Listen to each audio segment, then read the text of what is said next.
bringing you tonight to the Warriors face-off here at Bell Center in Montreal. The debut for Team USA as they take on Team Finland. What is an evening? An amazing event. Hi everyone, Bob Wischusen, joining Ray Ferraro and Ellie Kaplan as well tonight as we watch Team USA Ray take on Team Finland. And if there was any concern about the level of competitiveness of these players in this event, that was put to bed last night. An amazing matchup between Sweden and Canada goes. Well, here we go, everybody. It's a Thursday night, February 13, 2025. I got Alec Nava in here with me. This is going to be set to be another good one. Yesterday was so much fun in between Canada and Sweden, and we'll see what we'll get here on night two. Let's get into the roster. So head coach by Mike Sullivan. It's Team USA. Kyle Connor, Jack Eichel, Matthew Tkachuk, Jake Guentzel-Auston Matthews, Jack Hughes, Brady Tkachuk-J.T. Miller, Matt Boldy, Brock Nelson-Vincent, Trocheck, and Dylan Larkin. Chris Kreider will be the scratch on forward. For defense, it'll be Zach Werenski-Charlie, McAvoy, Jaccob Slavin-Adam Fox, Noah Hanifin-Brock, Faber, Jake Sanderson will be the extra D that's scratched. Connor Hellebuyck's going to get the start tonight. Jake Oettinger will back him up, and Jeremy Swayman will be the scratch and goal. And for Antti Pennanen squad for the Team Finland, it's Arturi Lehtinen, Alexander Barkov, and Mikko Rantanen. That is a hell of a first line by a couple of the former Avalanche. And then you got Rope Hintz, Sebastian Aho, Patrick Laine, Eetu Luostarinen, Anton Lundell, Mikael Granlund. So you have a mix there with the new star and a couple of the Florida Panthers. And then Teuvo Teravainen, Erik Haula, and Joel Armia.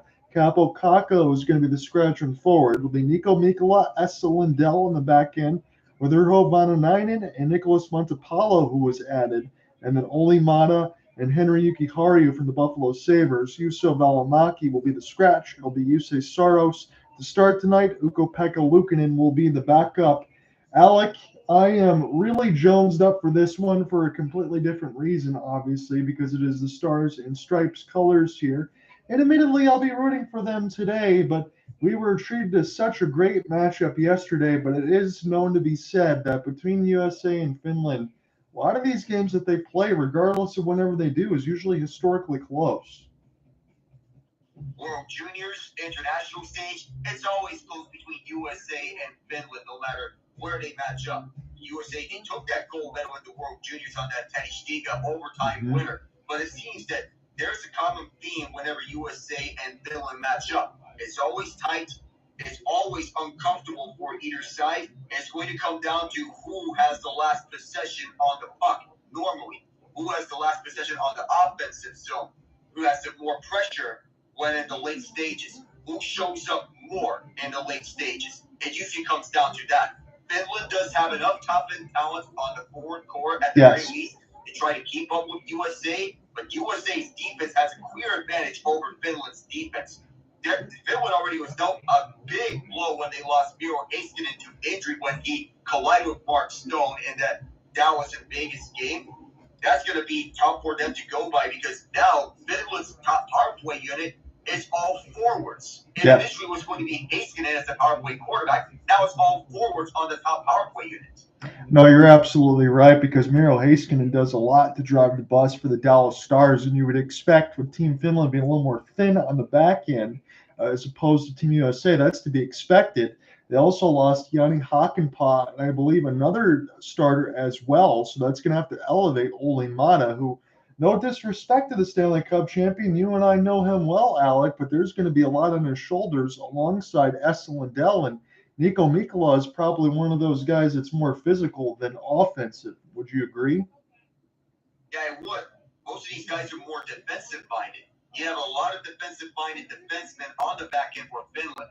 Not a lot of offense is going to be created from there. So the onus is on Finland to get takeaways in the defensive zone if they can translate that into odd-man rushes.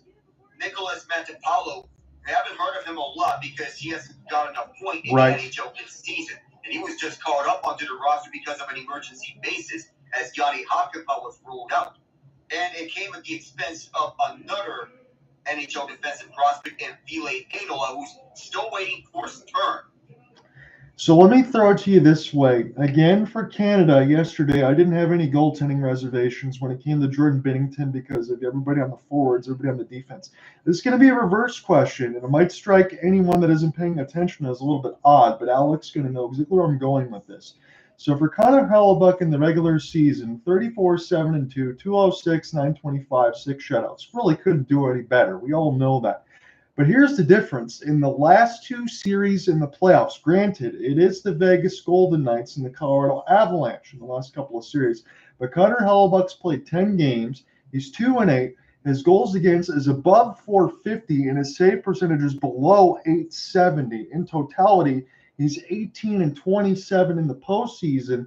So it says in that sample size, at least when the lights get brightest, Connor Hellebuyck tends to shrink up a little bit. I don't think we're going to see those extremes, but when I looked at between him and Jake Oettinger's numbers are the same across the board. At least in between Hellebuyck, Oettinger, and Swayman, the United States have 3 excellent goaltenders to go with. But keep in mind now, like as we know, this is only like a 3 or 4 game tournament. So Connor Hellebuyck's going to have to be ready to go from the start. He will be. He's going to be prepared and get his mental checkups all right and ready to go. We're all going to talk about how he does in the playoffs. I know it's one animal the regular season. It's a different beast the playoffs. And those 2 wins that Hellebuyck accumulated came in both game ones, as Winnipeg lost 4 straight games in the last 2 postseasons. How he does here has to be a mental reset. So even though Hellebuyck is one of the better regular season goaltenders in the NHL, he is under a lot of pressure. It's not like this is just a freebie for him. He's under a lot of pressure. Yeah, he is, because you know what? Let's just say it. If the United States has a subpar result, or let's say even if they win and the game is really tight, because, Alec, if I'm being completely honest with you, we don't see this as a 1-goal game tonight, correct? Probably a 2-goal game, I would believe. Right. So if Connor Hellebuyck really kind of has to, clinch the pearls a little bit and struggles, you might see Jake Oettinger start in that next game. But, oh boy, that's also going to be against Canada. So there is a lot to think about there. But I do agree with Alec, at least in the totality of this conversation. It's on Connor Hellebuyck to have a good game. And if he does so, Connor Hellebuyck's probably going to carry the torch for the whole tournament. He will. That's how I am inclined to believe. If Hellebuyck performs well here, then he is going to be the starter safely for the next game when USA takes on Canada this Saturday.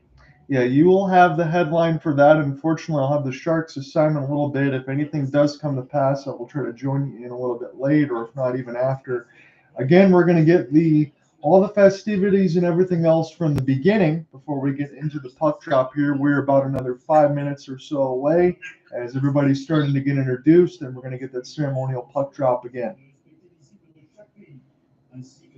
And also, in the meantime, as we get the ceremonies, Ian, how are you doing?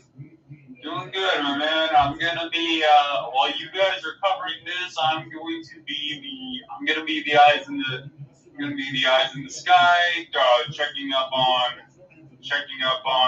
the other leagues.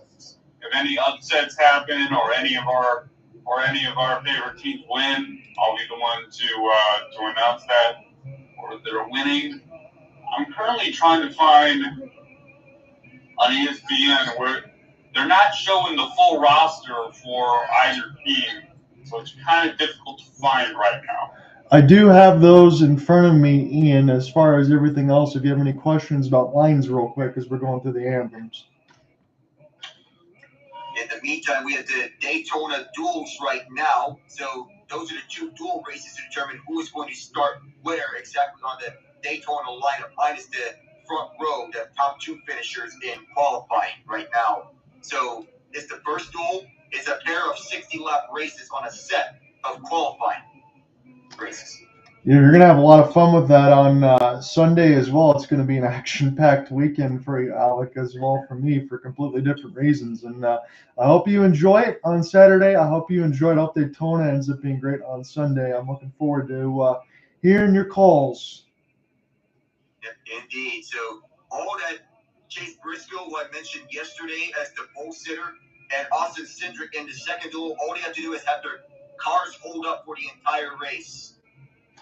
That's all it takes. And again, when you're in a spot like that, there's plenty of pedal metal in Daytona. So just to have that happen is not easy to do. No, you got to deal with no air conditioning inside inside those stock cars for the entire race. So it's tougher than it looks. Yeah, it definitely is. Again, we just got the U.S. anthem. Now we'll get the anthem of Finland as we go across the board. I will say this, Alec, out loud in terms of Alexander Barkov, Artturi Lehtinen, and Mikko Rantanen. That's about as good as it gets in comparison to any U.S. line. They can easily match up. That top line of Finland can easily match up with any U.S. line. On the offensive side, Lehtinen, Barkov, Rantanen, that's a stacked core that you can go with. And right after that, Hintz, Aho, Lining, that's dangerous too. That top six is going to do most of the heavy lifting. Of course, it's a tournament that you can expect the unexpected. Even though on paper, the bottom six looks a little underwhelming, you can't count them out. You see how Lundell and Luostarinen have developed chemistry over time with Florida as linemates. Do you think there's any sort of breath of fresh air or reset for Mikko Rantanen going from Colorado to Carolina now to Team Finland? Do you think he just be able to play free and easy? I don't believe so. If there's a tournament that can get his scoring touch right back, this is the spotlight to go under. He has delivered under the bright lights before with Colorado during their Stanley Cup run. I believe he has this one. Do you want to change the order of the play call here? Do you want me to go in the second? Do you want to lead off, or how do you want to do it? Let's change things up. Take it away, my friend. All right. Yeah, just a little inverse of what happened last time around. And this time I'll be the leadoff man, Connor Hellebuyck, in net for the Stars and Stripes. And you say Saros for Team Finland, who's having a rather underwhelming year this season. Not the dominant goaltender that he used to be. Finland needs him to be at his very peak. He does have 4 shutouts to his track record this season, so there's that going for him. But he has to have a full bounce back. Auston Matthews, the Stars and Stripes captain, on the ice to begin this. He is with Jack Hughes and Jake Guentzel. Live looking from the referee cam. And opposite Matthews is Stanley Cup champion Alexander Barkov. And Matthew Tkachuk on the bench to start off for USA. We are underway here at Montreal. USA at their own zone as Finland is pressing offensively to begin with. Now USA, here comes Jack Hughes to begin with. No help with him. He tried to go to Guentzel. Behind the net, Mikkola will start with the far half boards, and Finland moving up the ice with pace. At the right side, Rantanen caught offside. So, I know Alex is going to be a little bit ahead of me as far as everything else. So just a little bit of reverse for complete. As we go for USA, Finland, again, Finland and the all-white jerseys, the mix of the blue tops in the United States and the all-blue with the red and white striping. Really looking forward to this one. Again, as we talked about, Finland a little bit short on the back end, but still, when these two teams play together, it's usually pretty tight. And I think the first goal is going to be the most important for Finland. I think they need it. They would need this if you want to get a fast start. USA wins this face-off, though. It is Adam Fox, and this bounced off the boards at the USA bench, I believe. We'll get another face-off. Yes, we will. Again, I'm looking on the other side. The other day, Lucas Raymond had 3 points for Team Sweden, all with assists. Dylan Larkin's going to be on the 4th line, and we'll see how many minutes he plays tonight. He's with Brock Nelson and Vincent Trocheck on that 4th line. That 3rd line is very physically punishing for the Stars and Stripes. Saros places out for Mata, Stanley Cup champion with the Penguins twice. Finland takes it away on a heavy hit. Locked down by Eichel to keep this one alive. Opposite side, rink wide, finds nobody. And Finland gets this one out to center. Chopped around by hits. Finland trying to move this one through. And offside was Patrick Laine as Aho took it across. No surprise, Olli Mata and Matthew Tkachuk finishes a clean hit into the boards as he gets things started. There's the boom that to start being out, the excitement that Tkachuk can bring onto the ice when he's out there. Native of Scottsdale, Arizona, both links to St. Louis, Missouri.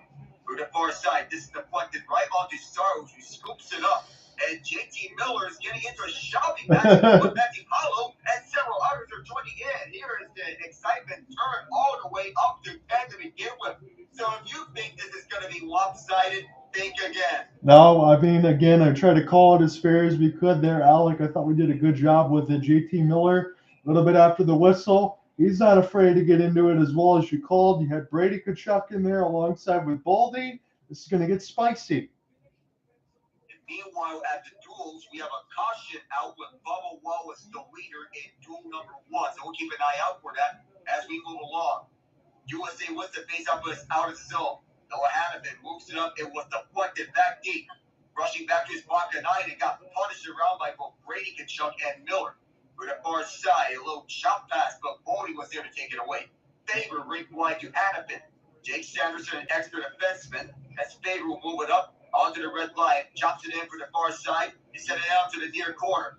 Finland clears this one out, and it will sail all the way to the USA zone for an icing as Werenski picked it up. Well, you know how I said yesterday, Alec, that I think the round-robin games might not be as physical, especially between Canada and Sweden. Well, the United States, forget all about that. We're just throwing the hits. I guess they just took what we said and just throw that one out the window about lack of physicality, because we are seeing a bunch of physicality here. That's what we were expecting here from both sides. USA fires. That was batted away by Saros. And be scooped up by Mattapalo at the near corner. Moved up for Teravainen. Tango Teravainen gets it over to the near corner. Hellebuyck will leave it behind for Trocheck. Long stretch pass over to the far half force. This is found stuff. Race for this puck will be won by Finland, and they scoop it at their own zone. The Finns will send this to Mikkola. Matthews took it away. Jack Hughes will leave it back to Matthews, who's waiting for the puck. Matthews backhands it around over to the right side. In front! Intended for Guentzel was poked away. Finland will go back with his 2-on-2. Teravainen will send this over to the near corner from the far side. Slavin sticks this away. Guentzel moves it for Matthews. Matthews ceremoniated. The drop pass over to Hughes. Hughes Ziegler that fires, and that one deflected away by Saros. Armia trying to get this out, but can't. Set up pass in front. This bounces on a 10. Slavin, the initial shot. Hughes, the redirect, and Saros shut it down. Whistle blows now. Won't have the official call. Looks like we're definitely going to be getting something here, Alec, as you mentioned. A little bit of a cross-check, but that was a heck of a deflection there. Auston Matthews had the hands of silk trying to get things going. It was Hughes and through the screen. Guentzel was there, but then Slavin shot deflected by Hughes. Good slide over for Jussi Saros. A smart tap by Jack Hughes to deflect Jaccob Slavin's shot. So that was the great chance, the best chance that USA has had in this game. And Joel Armia is out for 2 minutes. That's going to be a cross check, and the Stars and Stripes will be on the power play. Their first one here. A lot of left shot forwards for USA. Just 2 forwards on this USA roster are right shot forwards. This power play consists of Matthews, Guentzel, Eichel, Tkachuk, and Fox as is held in. Behind the net is Tkachuk. We'll go to Matthews. Matthews sends this backward to Fox. Rips one from deep. Walked away. At the left circle is Eichel. Tic-tac-toe between him and Fox. They play some more catch. Does Fox go just right? Yes, he does, as he finds Matthews. Goes back to Fox. Fox to Eichel. Eichel, who skates around, back over to Fox. Finland's doing a good job not getting USA onto the deep zone. Now here's the pass for Tkachuk. Mishandles the puck. Chopped away by Sebastian Aho. And here's the clear. That is going all the way out. Adam Fox backtracks. Now moves to Eichel. Both units changing. Pass on the left side and upside are the Stars and Stripes. Yeah, again, we get the little first look there at the U.S. power play. Not quite as dynamic as Canada's was in that first one. It took them all about 15 seconds. You mentioned about the lack of right-handed shots. Really, Jack Eichel is one of those main guys that they're going to need in that right-handed shot if they can get him set up in the dot. In the left circle, Ovechkin's office, as people would say it. That's what they're going to have to look for, Alec. You get set to take it away. U.S. wins the draw. Brady Tkachuk, a winger, taking his face up. Kyle Connor, pinned at the right side wall. Otta trying to take this one away. Still loose behind Saros' cage. Waddell trying to clear it and does. All the way back down to the Americans' ice. Where's Hellebuyck, the Commerce Township native, leaving behind for Zach Werenski. He's having a career year with the Columbus Blue Jackets. Let me say that he should be winning the Norris Trophy. Duco Zicondo. Jack Hughes sticked away by Mikkola. That was close to Reed and Ratter, and Finland will scoop it up and get this one down for the ice. So far, it's been Finland playing their defensive style of hockey. Even though they've been peppered with shots throughout, USA is doing their own, holding their zone offensively. Oh, a bad pass from Zach Werenski was across the blue line as he passed it, and it's offside. Yeah, it's too early to say right now, and I'm not going to try to make any bold claims about who's going to get power play time or whatnot, but I think it's a good opportunity, Alec, at least in this game against Finland, to kind of figure out some sets. Hopefully the United States gets a few chances and kind of gets set up with what they want to have on the power play. That's right now. Bubba Wallace in the lead here at the Daytona duel, the first one. So we're back underway here on this man advantage for USA. Left side for Austin Matthews. Go deliver to Guentzel. Back from Matthews at the near corner. Shot by Nikola. Eichel in pursuit. Finland clears this one out. Hellebuyck behind his crease. Away at the trapezoid. Leaving this behind for Adam Fox. Fox to the right side. One last rush on the man advantage for the Americans. Bad entry. Guentzel plays this one out. And the power play ends here as USA had two bad passes. Not a lot of execution on this man advantage. This is a point of emphasis that Mike Sullivan and company have to make as the tournament goes forward. No shots on that power play. That is as bad as it can be imagined about. Finland going coast to coast. Here's Radgen stopping in the right circle, going in front. Nothing there. Lehtinen fires it, and Hellebuyck turns this away. Loose right in front at the far corner. Finland will hold it. Barkov will ditch it out over to the left wing. Each shot fought out by Hellebuyck off his blocker. This goes back for Barkov. Almost pinned towards the wall, but it goes back to the left wing. Radgen is down low. Almost was cut off. Radgen lost the puck.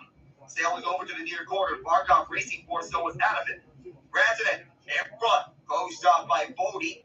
And Faber was also there. Hanifin shoving one of the Finns towards the wall. Sergeant Stripes trying to get this one back. Shots are 3-2 USA.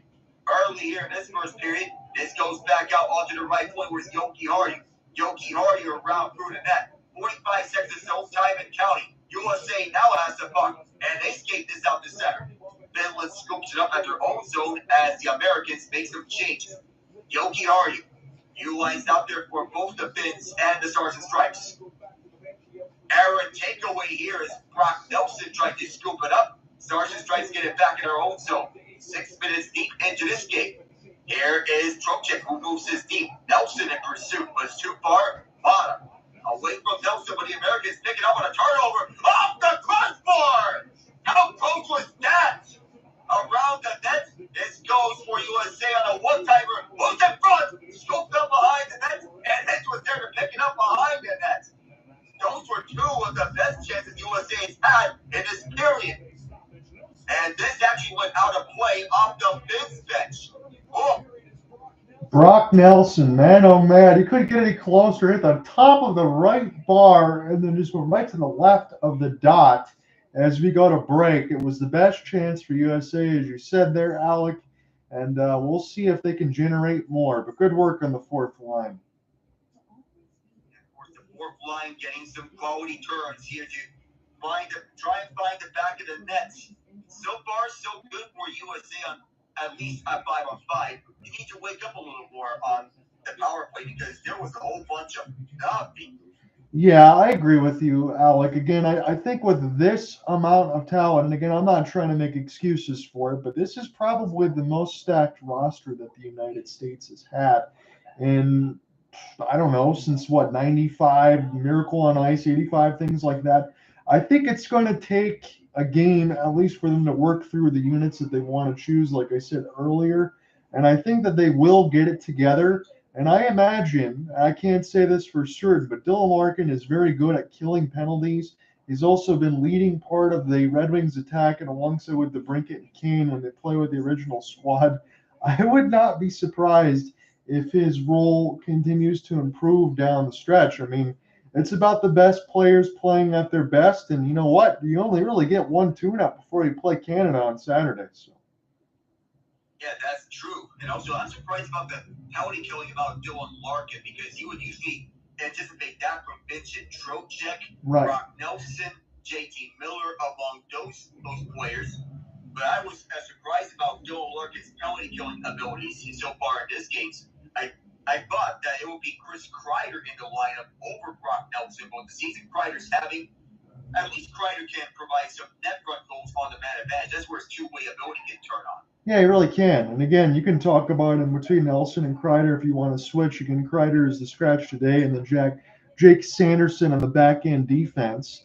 I really like the fact that I know you do too, Alec, that Brock Faber, already as young as he is getting an opportunity to play defense with this squad because United States coming into the tournament out of the 4 teams, it's the youngest squad of everyone. 28 years average age, as we have Kurt and Harvey Bennett, Brian and Joe Mullen, Aaron and Neil Grogan, Gary and Kevin Hatcher, and Matthew and Brady Tkachuk among the list of American brothers to be participating in a best-on-best tournament on the international stage. In the Canada Cup, World Cup of Hockey, 4 Nations face-off, and even in the Olympics, which we have not seen any brothers participating in the Olympics from the Americans. That could change next year between Matthew and Brady Tkachuk. It could even change in between the Hughes brothers as Luke Hughes will get a chance to come in. Quinn Hughes will probably be back for the Olympics. It could get pretty fun.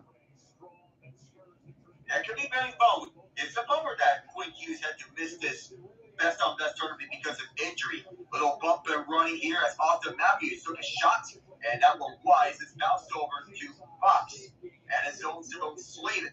Plays it over to the far side. The Americans will move back up with this Hughes, leaving this for Matthews. Matthews wins to this. Great wide pass over to Slavin. Slavin fires. Redirect. Had away by Saros. Oh, and Hughes took a spill.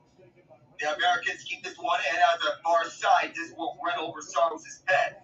The Finns scoop it back up, and he moved to center. This one deflected up at the far side. Finland overskates the puck. The Americans take it away. Jack Hughes over to Slavin. Jaccob Slavin wins it and fires across the red line. Saros pointing behind the cage. USA going after this puck. What's up, bumps and bruises as Finland goes on a 3-on-2 the other way. Right in front for the right side. The shots. Score! Finland strikes first. Joki Harju.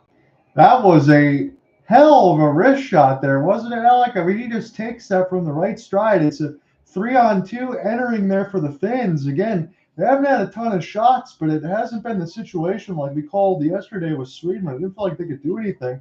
That's a very confident breakout with a one-handed touch pass to set it up. Yuki Harju wide open, just a bomb of a release near the right dot. That totally beats Connor Hellebuyck. And that's right over the shoulder. Just a beautiful shot. That elevation is what mattered there. Right over the right shoulder of Hellebuyck. Get into a position where it's partially out of his reach. So that is the goal from Henry Joki Harju. They're rounding Daytona for 2 more laps here at Daytona, the first duel. Ty-Dylan is the leader. Surprise, surprise, of all people. USA back in their own self. Joki Harju has just 1 goal this year with Buffalo. He has the first goal for Finland. And Tkachuk, Brady Tkachuk, and Joki Harju roughing each other up.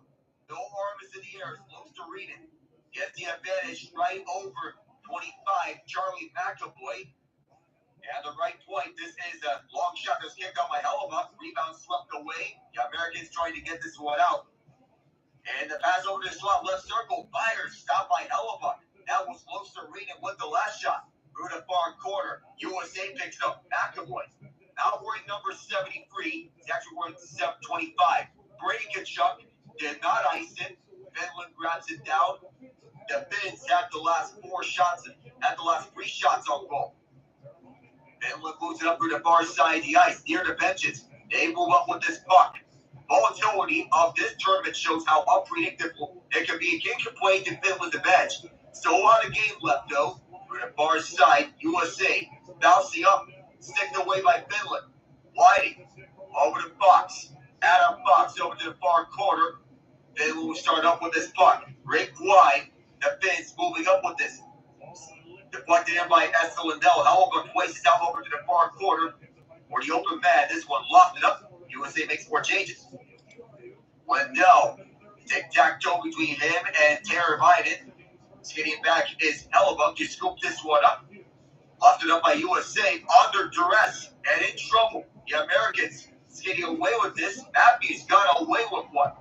Jack Hughes skates this one in. Waits. That goes inside for Matthews. Matthews fires. Another one off the crossbar. That's the second one in this game. Unbelievable. And it goes out of play. Oh, it was such a good setup there for Jack Hughes right in the middle of the slot. Austin Matthews made a great move just to get himself some space and then rang the pipe as we get another gorgeous look at that Finland goal. I mean, I love the touch pass, especially off the stick, as Yuki Hario always keeps his feet moving. Again, we talked about it in the open in the pregame, Alec, that the defense for Finland is going to be a little bit suspect in the back end. Maybe not a bunch of goal drivers. If that completely changes with the forwards that they do have, Finland's going to be extremely dangerous. Oh, for sure. That top six will loom heavy. And Yoki Hario, good on him to score. He won a World Championship gold medal U18 in 2016, World Juniors in 2019, gold. World Championship 2019, gold. It will be a good luck charm if Finland wins gold in this unpredictable tournament, which is going to be seeing its fair share of wild rides, like we saw last night. Connor has his pocket picked by Barkov. Comes up no surprise knowing that Barkov has a little more touch with offensive game, yet plays a Patrice Bergeron-esque style of game. At the near half boards, both teams fighting for the puck. McAvoy there. Finland takes it away. Barkov wrestling this one free. Hellebuyck holds on to that left post and stops the action. I'm going to say it right now, Alec. I saw it in the WJCs with the USA and Finland. Oh, they went back and forth. Right now, I know it's a one-goal lead as we go to break for Finland USA. Any reservations that you thought the United States might win by multiple goals? Alec and I didn't say that. We figured it was going to be a tight game. We expected it. And right now, Finland looks very good, and the U.S. playing a little bit on their heels, I have to say it. And so far, it is looking that way. We now have the final results from pool number 1 at Daytona. Bubba Wallace will start at third place in the 500. He is your winner in duel number 1. William Byron second, Ty Dillon third, Ross Chastain fourth, and Wallace's teammate Tyler Reddick fifth. Wallace gets his first career duel win in his NASCAR Cup Series career. Good there for Bubba. Again, let's give you the score reset as far as we got in this game. It's Yuki Hario with his first from Granlund and Mata. Mata was the one with the little touch pass off the stick that set that all up. And as we get to our first break, just past the 10 minutes, shots are 5-4, hits 8-4, face-offs 8-5, but not where it matters. Finland has got the first goal of this one, as everything else still remains tight. The United States had the only power play opportunity. And Alec, we talked about it a little bit yesterday. There were only 2 power plays in that game between Canada and Sweden. So we'll see if the United States already got as many as they're going to get. So far, that one chance, you need to be more in sync and in rhythm. Don't go looking for the perfect play. You want to pepper the goalie with shots. Find the open angle as quickly as you possibly can. And quickly, blast a one-timer right on Juuse Saros. Catch him off guard. I think the one thing in between the 5 shots that I've seen so far that I can say is a big positive for United States, you know, we talked about a little bit yesterday for Sweden and want them to get some net front traffic. Well, they did at the very end with Joel Eriksson up the tap and tying goal to make it 3-3. United States have done a good job with some of the deflections in front. They got some of the physicality part to be checked. Now they're just going to find a way to get something past Juuse Saros. And something tells me from those numbers that you talked about as Nashville's had a rough year, I think Juuse Saros have a bounce back because we know he's a Vezina candidate type goaltender when he's on his game. See a lot of Rangers players on this Team USA roster. 3 players from the Wild. That's the most number of players selected to a single team for Sweden. 3 each for Finland between Colorado, Tampa Bay, and Vegas. As we are back, 5-4 shots in favor of the Stars and Stripes. Yet Finland has the only goals. Henry Yoki Hario of all people.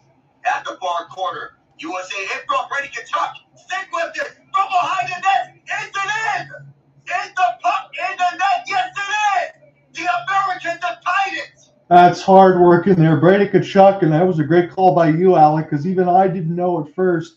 Brady Tkachuk gets stick lifted. He's working his way toward the net. He never gives up on the play. Juuse Saros gets a piece of it with the shoulder, but it bounces right through, goes and across the goal line, and we're tied at 1. And Freebird is going to get serenaded. Brady Tkachuk from an impossible angle. He got tied up, Yep. bounced it up with Saros. And by the time Mikko got a stick onto the puck to try to keep it out, it was already too late. It already beat Saros. He got some of it. However, Saros was caught blindsided by that puck fired from the impossible angle that Brady fired it. So, here's Brady Tkachuk. Matthew would certainly be proud. Brady Tkachuk is the only player in the NHL with at least 20 goals and at least 170 hits. By far, dominant. As the Finns back up in their own zone as the Lindell, pressured by Jack Hughes, leaving it for Mikkola. Hughes still in pursuit, rubbed down by Guentzel. Hughes will leave it for Matthews to Guentzel. Jake Guentzel will move back for Matthews, out of his reach, but Hughes helps them out. He's tied up by Lindell at the left point. Bounced up around several times. It's at the near half force at the penalty box. Finland tops it up and is back up with Hughes. Hughes started stepping around Lehtinen. Down the right side is Kreider. Making his way through. Fired this one wide. On the hold is Hanifin from a sharp angle. Saros had to catch that one. And Finland opting this one out to center. Gloved down by USA. No offside. It's a legal entry. Battle for this loose puck. Lining. Wanted to send that one in front for Aho. USA got in the way, and they get this one out to center. Kyle Kreider leads this to the near corner. First one back is Jokihardi. USA cuts that one out for a free ball, but Lining moving back with this. Around out the boards, up for Faber. The hometown boy waiting for the wire. Now it's Lining. Oh, there's a trip. That's going to be a penalty clear as day, and Finland's going to the power play. You have Noah Hanifin's going to the box. You're right, Alec. It's right in front of the referees. It's right there. No embellishment. We're going to get a chance to see Finland. And again, you wouldn't be surprised, Alec, if you tell me that it's Barkov, Mikko Rantanen, or Trey Larkin, and a couple of the Colorado Avalanche boys on that side. If you want to carry Sebastian Aho or Rope Hintz as an extra centerman, just in cases they need, this could be a very dangerous unit. A good opportunity for Finland to retake the lead. Yeah, to go up 2-1 nonetheless. See how this power play stacks up. Domi or Haskin, will they have any problems about their number one power play quarterback? That's the main question. Sebastian Aho looks like he's taking the draw. He is. He is taking the face out to the right of Connor Hellebuyck. As this is a loose puck over the far corner, USA picks it up, and here they come. 2-on-2 short-handed. JT Miller will come behind the net, trying to kill off some more time, and he does so. Finland will lead the way. Aho drops, and Barkov will start from behind Saros' cage. Jere moves up, waits for this patiently. Barkov will now drop. Rope hits, and Sebastian Aho lead the way. Rantanen turned away. Barkov will restart with the puck. Gain the line for Lining, who waits some more. Tosser pass over to Aho, and again for Rantanen. Rantanen. Excellent penalty kill by USA. You got 3 guys on Rantanen to force him to hurry up with his pass, and he directed it backwards as there was nothing there. Now Barkov this time fires around the net. Hellebuyck plays it to the far corner. Whitey on the hold. 5 forwards on the ice for Finland on this man advantage. Aho, Rantanen, back for Aho, and now he's Barkov. One-timer Lining. Oh, that was smoked wide. He has a blazing shot, and this will go out. Got to tell you, Alec, if that hit the net at all, it was 2-1 Finland. I mean, that had to be at 100 miles an hour. Got all the flex. You just missed it way wide of the right post. That was so close that you can't even tell from the naked eye. No. That looked like a bullet. Absolutely. That's why you got Patrick Laine out there. A little bit of struggles, a little bit of injury history. You know, mind you, multiple 40-goal, 50-goal seasons with the Jets toward the rookie portions of his career. So he can definitely still put the puck in the back of the net. 10 power play goals, and most with Montreal, and tied for 8 most in the league as a whole. Now they have the second power play unit out onto the ice, Michael Granlund. Help start on the face-off. He did not win that one quickly. Yeah, I think with Granlund, at least here in Miller, United States should have an opportunity to get this D-zone draw. It seems like he should have the advantage. You would believe JT Miller won the better face-off men in the NHL, but it's Granlund winning this one. Lindell, power play quarterback on the second hit. One-timer Lindell. Oh, wow. How did Hellebuyck found that? I thought it was walked in front, but Hellebuyck caught that. It's a very good first period, isn't it, Alec? Again, it ended up being an instant classic yesterday between Canada and Sweden, but the first period, it made you scratch your head. You're wondering if Sweden was going to get absolutely just run out of the building. But right now, between USA and Finland, this could not be any tighter. No, it couldn't. You see how tight this is. You know, tight checking is the name of the game whenever it's USA and Finland. World Juniors for professional championships. Rebound in front of the shot. Swept in front. Wide in the crease. One down. Biden. Stopped by Hellebuyck. Still free here. One down. Keeping his head. Grantland. Lindell. Essa Lindell moves back over to Grantland at the far half court. Now back for Lindell. Lindell walked in front by Trocheck, and Grantland has his puck go onto him. Grantland tries to set up in front. That was swept away from Lindell. Biden over to Grantland. Grantland looks. Lindell trying to make himself open. This bounce to Biden. Bounce in front. Set wide the crease. Lehtinen at the far corner. Keeping this one alive. And around for the boards. Biden on the hold. 1 second power play over. And then the pass in front. Swept away once. And this one out. And here comes a breakaway for Hanifin. And the goal. Shut down by Jussi Saros. He said no to that one on a potential out of the penalty box breakaway goal for Noah Hanifin. And both teams make wholesale changes afterwards. Finland set up at the far half court. They get this one deep. Right behind Hellebuyck is just shoved towards the wall and out of Fox. Zach Werenski's out there. Both Werenski and Fox. Offensive line defenseman. Chopped around over to the near half court. Out inside. This one deflected high over to the crease. And around for Werenski. No. It's around the trap. This one once more. At the near corner. Back down deep for Armia. Armia trying to find an open lane. Armia wraparound shot. And then go there. Into the near corner. Chopped around some more by the Finns.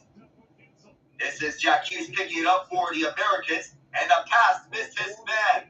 This will be an icing.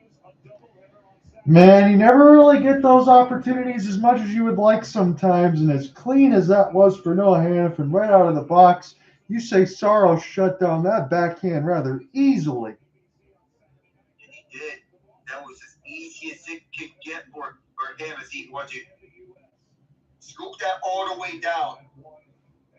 Well, I can tell you right now, Alec, I know you get set to take it away again. The tension in this already is a 10 out of 10, right off the puck drop. This has been awesome. This will go all the way for Jussi Saros to negate the icing, and Finland will try to catch USA off guard. Rantanen forcing a point. This bounced up for Barkov. Barkov wants to set up. Lehtinen was closed up. Jokiharju keeping this one alive for a split second, and out here is USA, but that's a 2-on-1. Kyle Connor sets up in front. And good stick by Rantanen to shut that chance down. Stops with 4:47. Yeah, and Eichel there looking on the doorstep. That was a great play, as you mentioned, with Rantanen.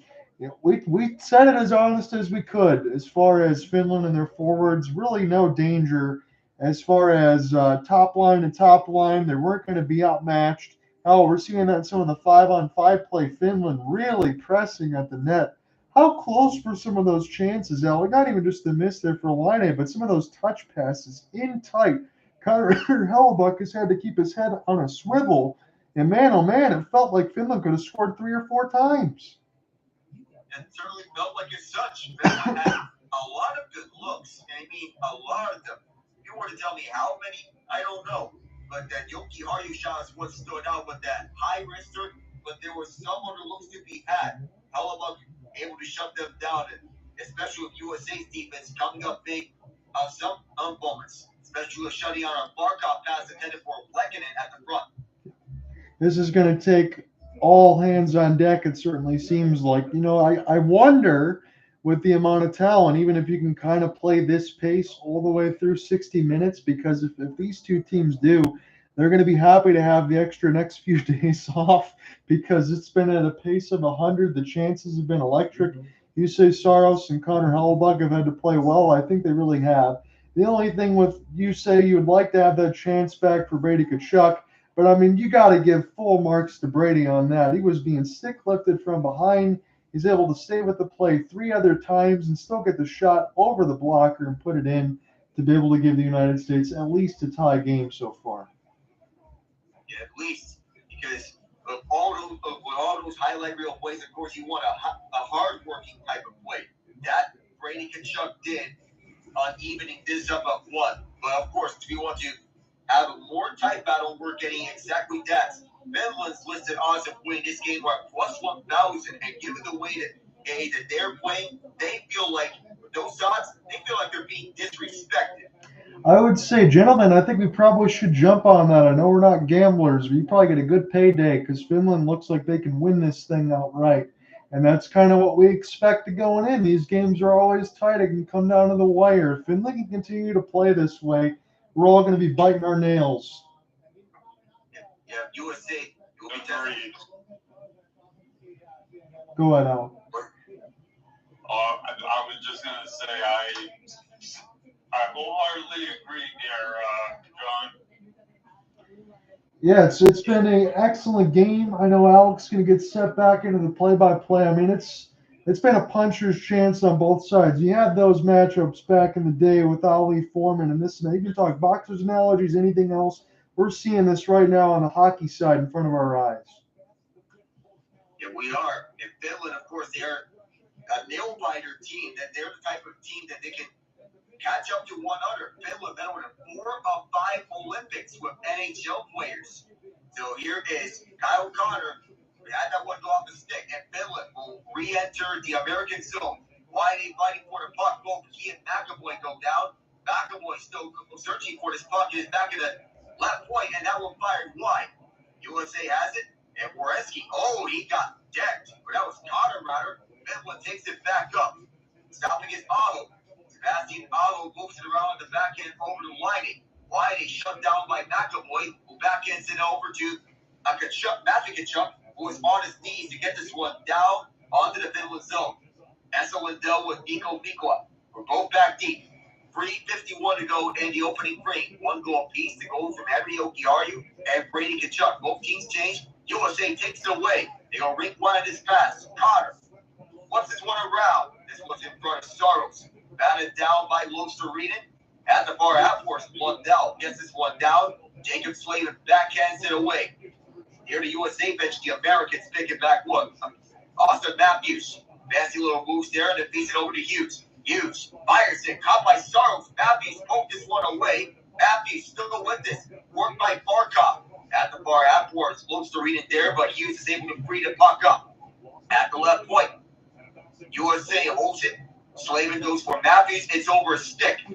Finland gets it out off a stick tap from the Stars and Stripes. 10-7. The shots in favor of the Americans with 3 minutes to go.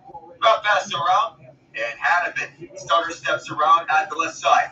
This one, the puck there, race for this puck is won by USA. J.T. Miller, one time to the right point, kicked down by Saros. And Finland will get this one not out as USA does a good job holding this one in. Saros turns it over to Boldy. The far half force, and this one deflected out of play. You know, just when I think the United States might have settled for a couple of cross passes there, they completely changed it up on the fly. Jack Hughes weaving his way through the phone booth, getting a good shot to shoot from near the left circle. Austin Matthews there trying to stick handle, get some chances in close. You say Saros has looked very good of late. Yes, he's up this game here in this first period. And, of course, the far cry from what we can talk about how he was the far cry from his dominant seasons with Nashville. He turned things around. The shot was turned away by Saros. There's another save by him. As we have Jack Hughes on the ice, 99 points in 23. Yeah, it works out pretty good for there. You got Jack Eichel dropping that one back to Jack Hughes. See if he can do it again. Second line still out there between Guentzel-Matthews and Hughes. We have another face-out. This time it is Jack Eichel's line out onto the ice. Connor, Eichel, and Matthew Tkachuk. 50 assists this season for Eichel. 4th in the NHL and leads all Americans. From the near corner, Esa Lindell. This one bounced out and collected by McAvoy. McAvoy coughs it up. Finland wants to get back at this. Rantanen stumbled a bit. No arm in the air. Rantanen still in pursuit. Werenski and McAvoy both in pursuit of the puck as well. One timer left circle. Stopped by Hellebuyck and at the near corner. Werenski going after the puck. 2 minutes to go. Kyle Connor can't free it. Archery leg it out of the hole. This bounced wide of one of his teammates on the intended pass at the far half force. The Americans will start up with this. Werenski waits. Chops it over to the right side for Eichel. Eichel by a short side for Saros. The Finland will restart from their own zone. Will be scooped up by the Americans. Gate is down deep for Saros. Will play it up for the far half-courts. The Finns will look to move it up. At the near side, Yoki Hardy. That's Finland's only goal. And this was not sent in from behind the red line. It is illegal. No dump it. USA picks it back up, though. Trocheck will play this one out the center for Nelson. Finland shut down on the entry at the far side. USA gets this one around Saros, and the puck down play. 1 goal to go. And it's hit after hit all the way across. It's just battles for it here on the boards. Eichel will try to get a piece of bark off, almost sends him into the Finland bench. That was a vicious hit. When you see those types of hits going over towards the benches, you're just having your eyes pop open like, what in the world? Yeah, this is a very physical game. There's a lot of high-quality shots. Again, we kind of thought this going into it, but this is punch for punch right now. This has been an awesome first stanza. Final 72 seconds of this first period of a false start in the face-up. Matthews will get set to take it again, and Finland's going to be called for the false start. That'll get Rope hits in. Sebastian Aho out.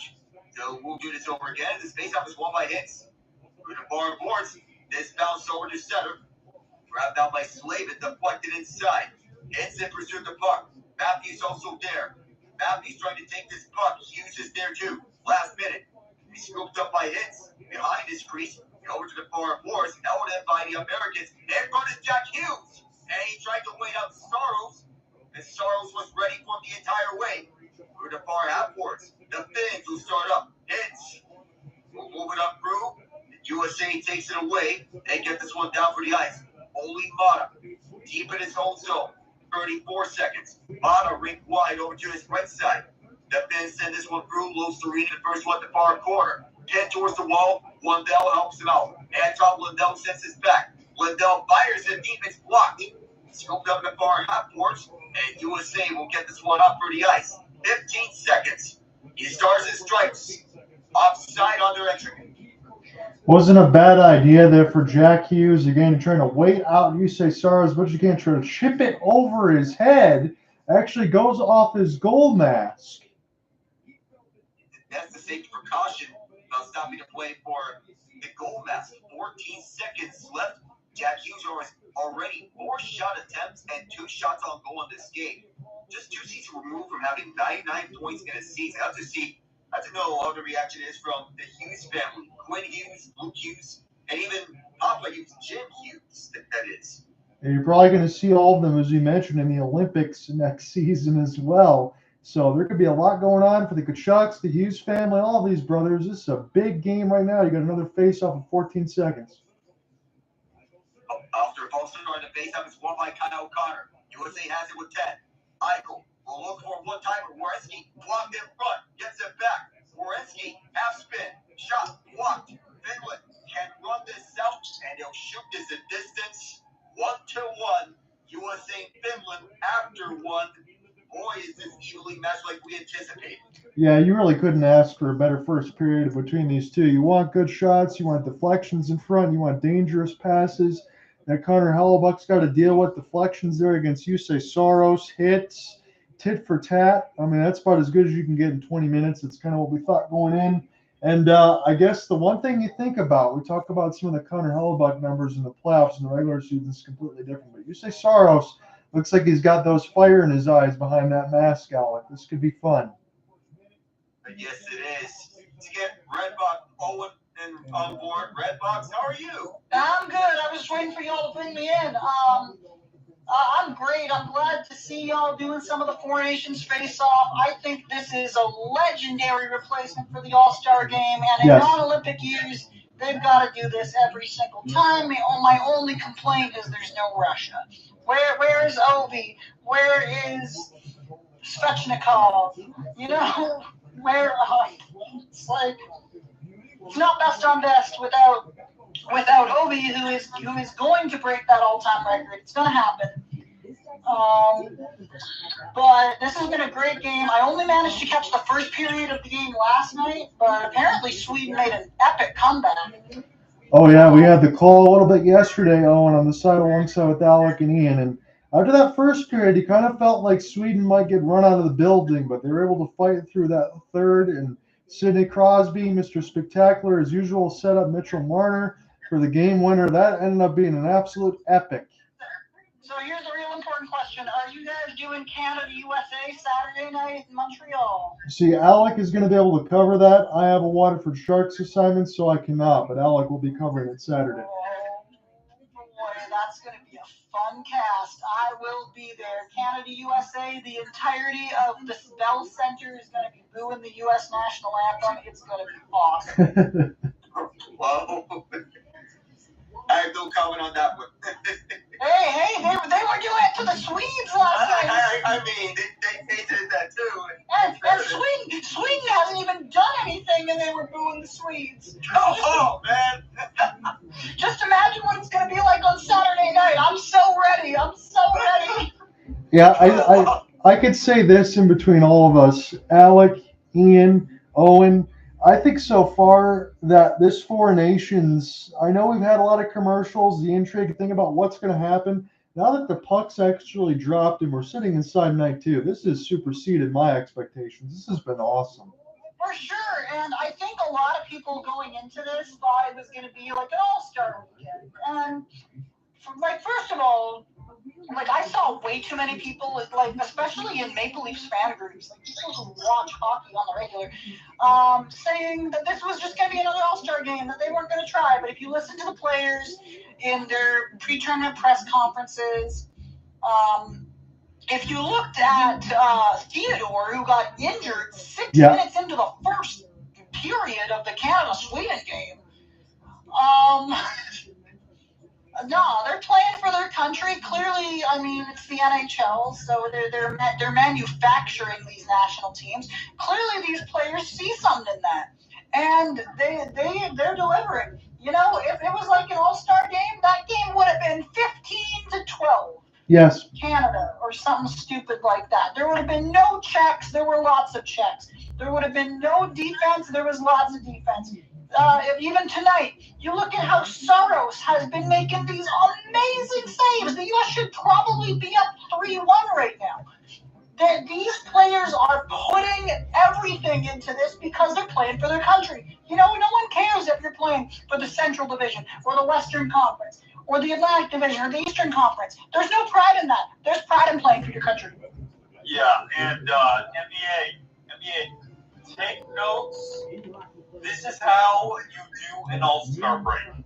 This is how you get people to watch you again. Okay, the one problem I would say with that is the NBA does not have as much of an international base they can draw from for these games. Well, you know? I'm not necessarily saying, what I am saying is this. Find something that will actually motivate the players. The whole thing they did after Kobe passed away, that was the last time they took the All-Star game seriously. So here's what my suggestion would be for that as I get another St. Ambrose double IPA out the fridge. My suggestion for that would be make the winner of the game, like the MLB used to do, give them home advantage in the NBA Finals. That is an interesting concept about home field advantage for a specific conference in the NBA Finals. If you were to do that, that could put some meaning onto who has home field advantage for and that NBA Finals, like what the MLB used to do. Because remember, when I believe the American League won the All-Star game in 2016, the then Cleveland Indians got home field advantage in the World Series. Yep. Yeah, that completely changed some things. And Owen, I'm gonna let you jump in a second. I like that idea, Owen. You got to be able to do something different. And you know what? I mean, now you have Adam Silver saying he might shorten quarters or shorten games in the season or change some of those things. I don't like those directions. I don't think they should do that. I like your idea better. I mean, yeah, the only other leagues in the world that I believe do 12-minute quarters are the PBA in Philippines and the CBA in China.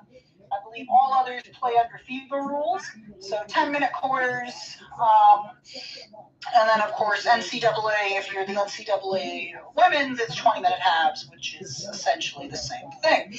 But see, the NBA has a lot more fundamental issues that they need to address. They're bleeding viewers right now. This season, just speaking personally, I've never been less interested than I ever have been, mainly because my Raptors are absolute garbage. But it's just like everyone wants to go to the Lakers. Everyone wants to play with LeBron. You know, they sent Doncic for basically nothing. I'm sorry, but Anthony Davis is, 32? He's past his prime. Last year was probably his last good year, and even then he was GTD every single game. I had him on my fantasy team. That's how I know. You know, the NBA has got a lot more problems. At the very least, they could fix their All-Star game and make it meaningful.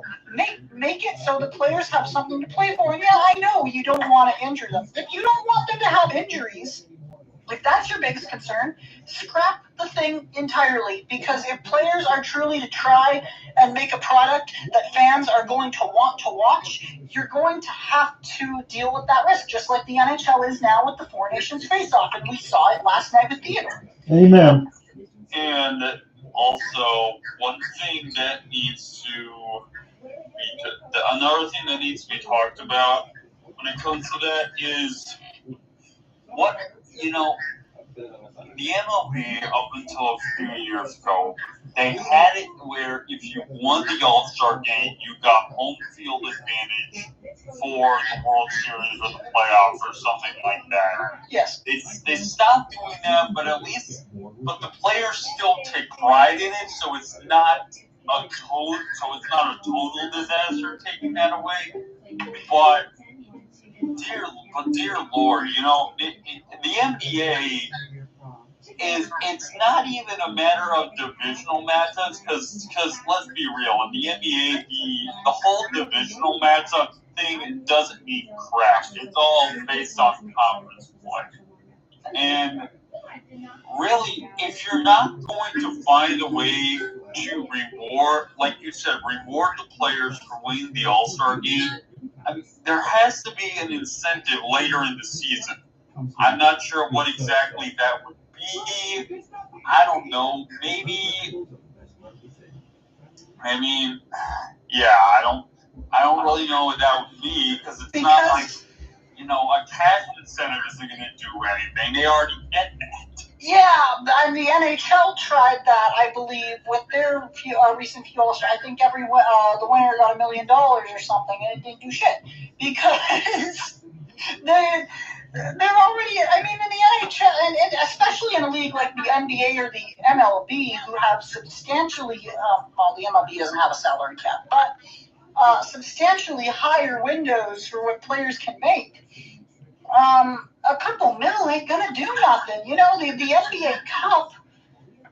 I mean, something like that. Why not just replace the All-Star game with an expanded NBA Cup, or you know, have it like they did during the COVID era. Have this is a radical idea, an FA Cup style knockout tournament for the top 16 teams in the league or something, regardless of conference. I don't know. Like, I'm just throwing out ideas here at this point, but surely we can do better than what Team Shaq and Team... I don't even know what they are. They're just like random people who have either played or commentated on NBA games in the past. It's clear they're so desperate. And you know what? The NHL, I'll give them credit. They were desperate. They tried this divisional thing. It didn't work out. So they're like, okay, we're going to do a warm-up for 2026 in Continente Peso. And we're going to have national teams play. Mind you, Russia and the Czech Republic should have been included as well, or at the very least Russia. I think the Czechs could have fielded a team as well. Russia isn't exactly popular with the world right now, so that might have been. I know, but at least you want to get your top talent on board. You want to. I know. It's like Russia and Czech Republic. Yeah. Yeah, I know. It's just in the matter of world optics, I see why they let them out. No, I do too. I understand why they did it, but I think at this point, like, they're calling it best on best, and I think if you're going to do that, no, you can't do that because there's no Ovi, there's no Kucherov. The Ovi is going to eventually probably be the all-time points leader. I think he's going to get there. And I mean, Kucherov, you could name like 6 or 7 other players who should have been in it. I mean, put world events aside, it's not sanctioned by the IIHF, so there's no issue there. Mind you, I believe the NHL even denied the IIHF's request to cooperate in this. I could be wrong about that, though, so don't quote me on that. Which they don't need them. I mean, that's fair. Also, I love the fact that they're playing national anthems before the games because and last night, I know, I'm sure you guys were watching, but the referee or the PA announcer said in both French and English, please respect both teams' national anthems. Yeah. I think there's... Go ahead. I wonder if that's just going to become commonplace at Canadian NHL games now. I think it's just more along the lines of what's been going on. I agree with you, but in the sense, I'll say this alongside Alec. I know you talked about the NBA Cup stuff. That worked out well for them, but covering a lot of the stuff in the IIHF or World Juniors, I think you might as well just take all the anthems and all that stuff at the end of the game for the team that wins and just unfurl the flag. Do it how they do it in the World Juniors. It seems to work out well. Yeah, no, and I agree. And I was having a debate with one of my friends about this last night during the first period of the Canada game, which was unfortunately the only period of the game I got to watch because I had some other life commitments. But we were debating this, and he's like, "Oh no, they're not going to have the anthems." I'm like, "Bro, this is the NHL. They're not operating under the world governing body rules. They're operating under NHL rules. There's going to be national anthems, and oh boy, you can bet that I did not let him hear the end of it when they started calling out the Swedish national anthem." Interesting times that we live in. I know we got about 3 minutes left to go before I get set to take it away.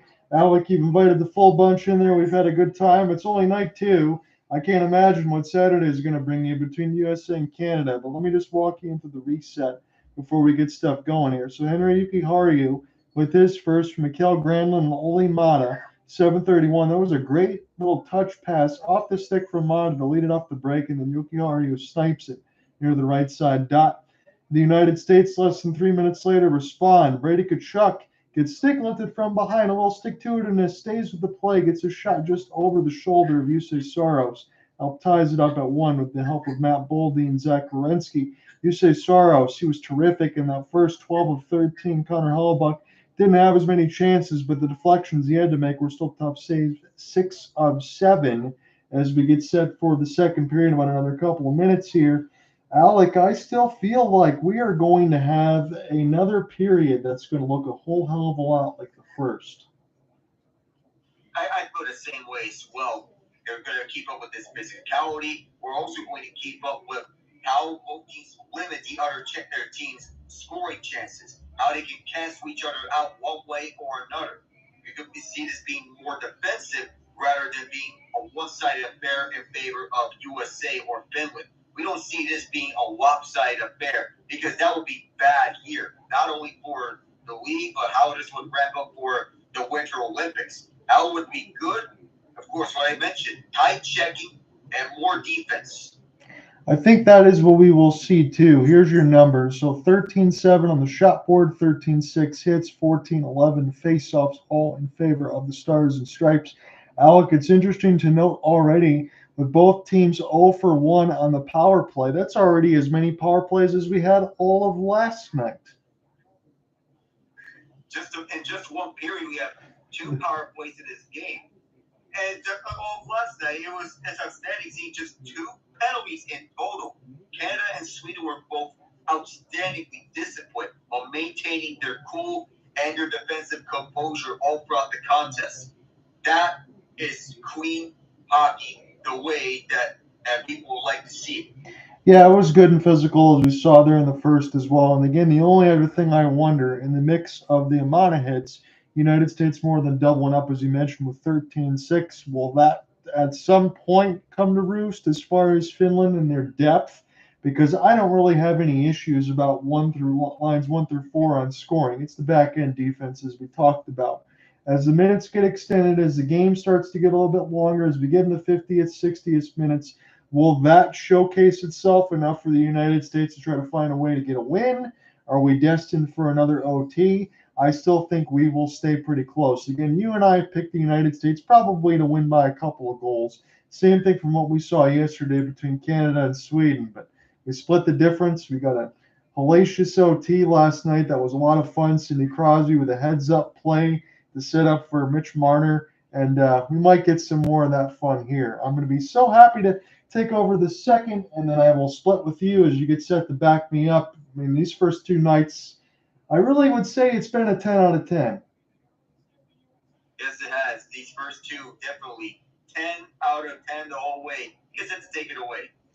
So Austin Matthews now in on the draw. Again, it's a little bit different for me as Finland likes it again. Alec and I had a little joke as far as yesterday with Sidney Crosby being on the Pens in Canada and who you're rooting for there. Now I actually get to root for Austin Matthews and some of the other players in the Atlantic against the Red Wings. And I can see Dylan Larkin hopefully play some more minutes on the fourth line side as the captaincy will take on Alex Barkov, who's just outstanding for the Florida Panthers. Always mention it every time we get a chance to.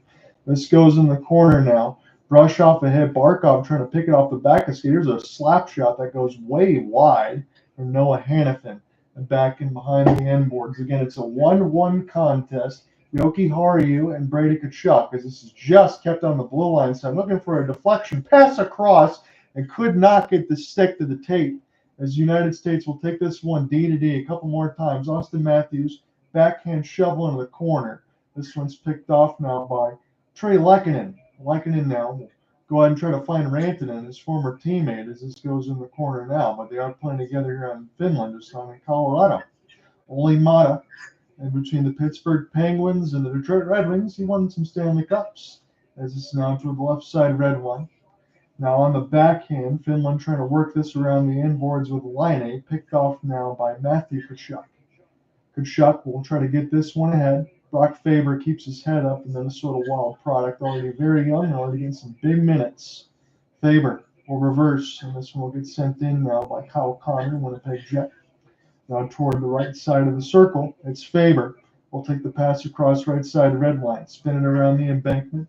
Connor gets lifted for a moment. Now Sebastian Aho trying to turn on the burners. As this goes in the left corner, Aho now off a stick chop. United States gets right there. They can't get it out. Couple of stick lefts battle for the puck and get shoveled in the corner. Jaccob Slavin now will try to turn and spin. Back in behind for the United States as they will look to acquiesce out from left to right. Again in the red, white, and blue. The blue tops in the jerseys. Finland have the white jerseys with the mix of the blue striping. Luostarinen gets the steal. Lindell tried to set up shovel. Missed it all. Lindell now in the corner trying to find it. This bounces up into the air and gets deflected. The right side red line, Luostarinen still battling for this puck. This is right at the goal line. Picked up in the high slot now for the Finland defense. Off the back skate. Still trying to ride the line. Sitting into the corner. No shots just yet. It's been a while. 17:40 in the first round. With you alongside Alec Nava. And between play-by-play and color respectively, United States trying to find something here. This is Nelson as he gets taken off the puck. And now back here for Nico Mikkola. Good work there for Vakanainen. He's going to race him with the puck now. We'll just backhand shovel this one in the corner.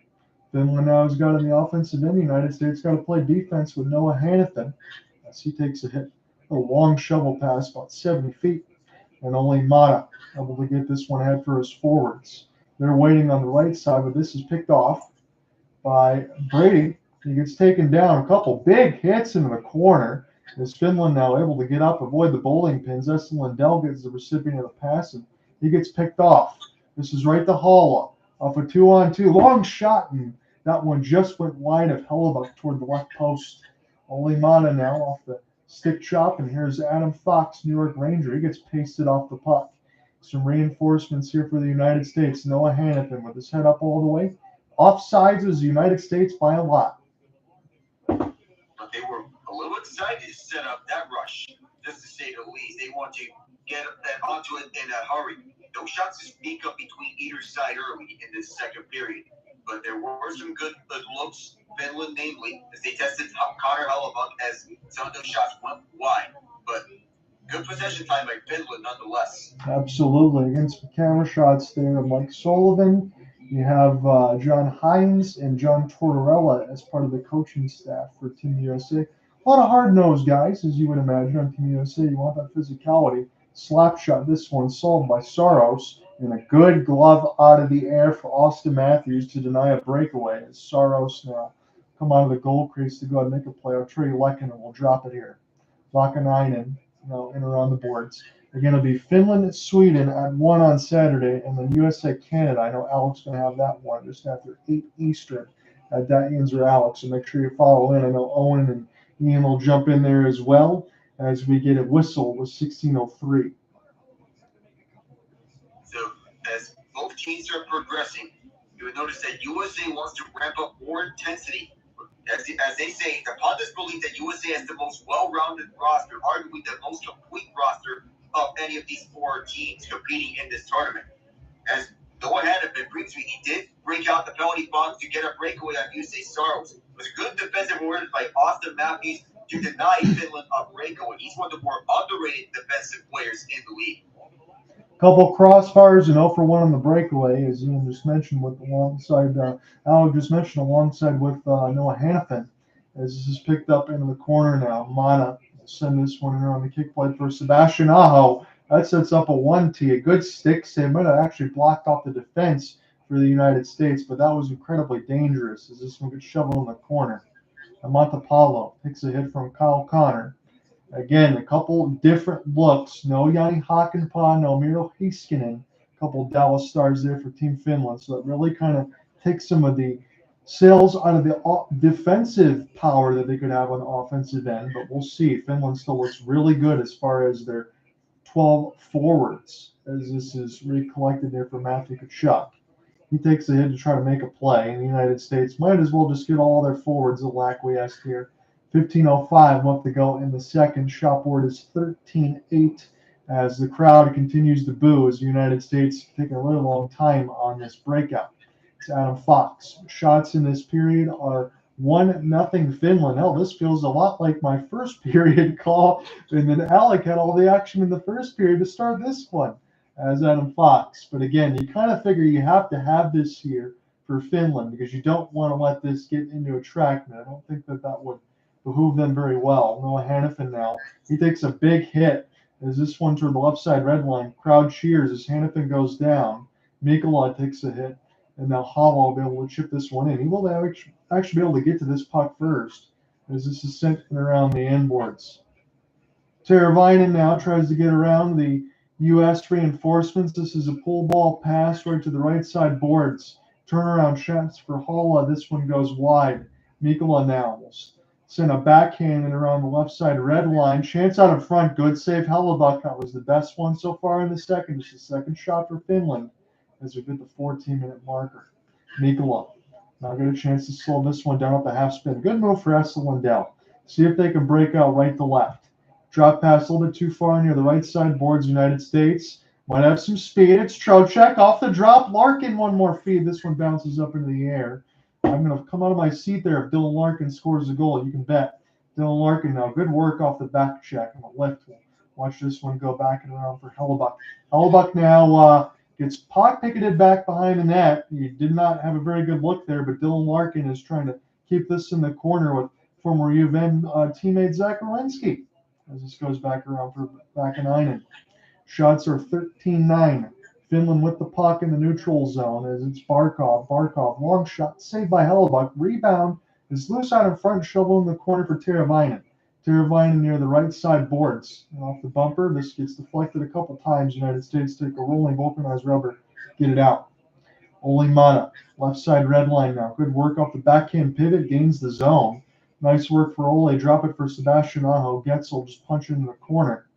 Opportunity now for Eichel off the pass. It's a beautiful one. Guentzel trying to take this one in stride. A little inside out position, has to get around a big hit. Guentzel gets taken down. He pops right back up to his feet. I think we're going to get a penalty call against the Finns.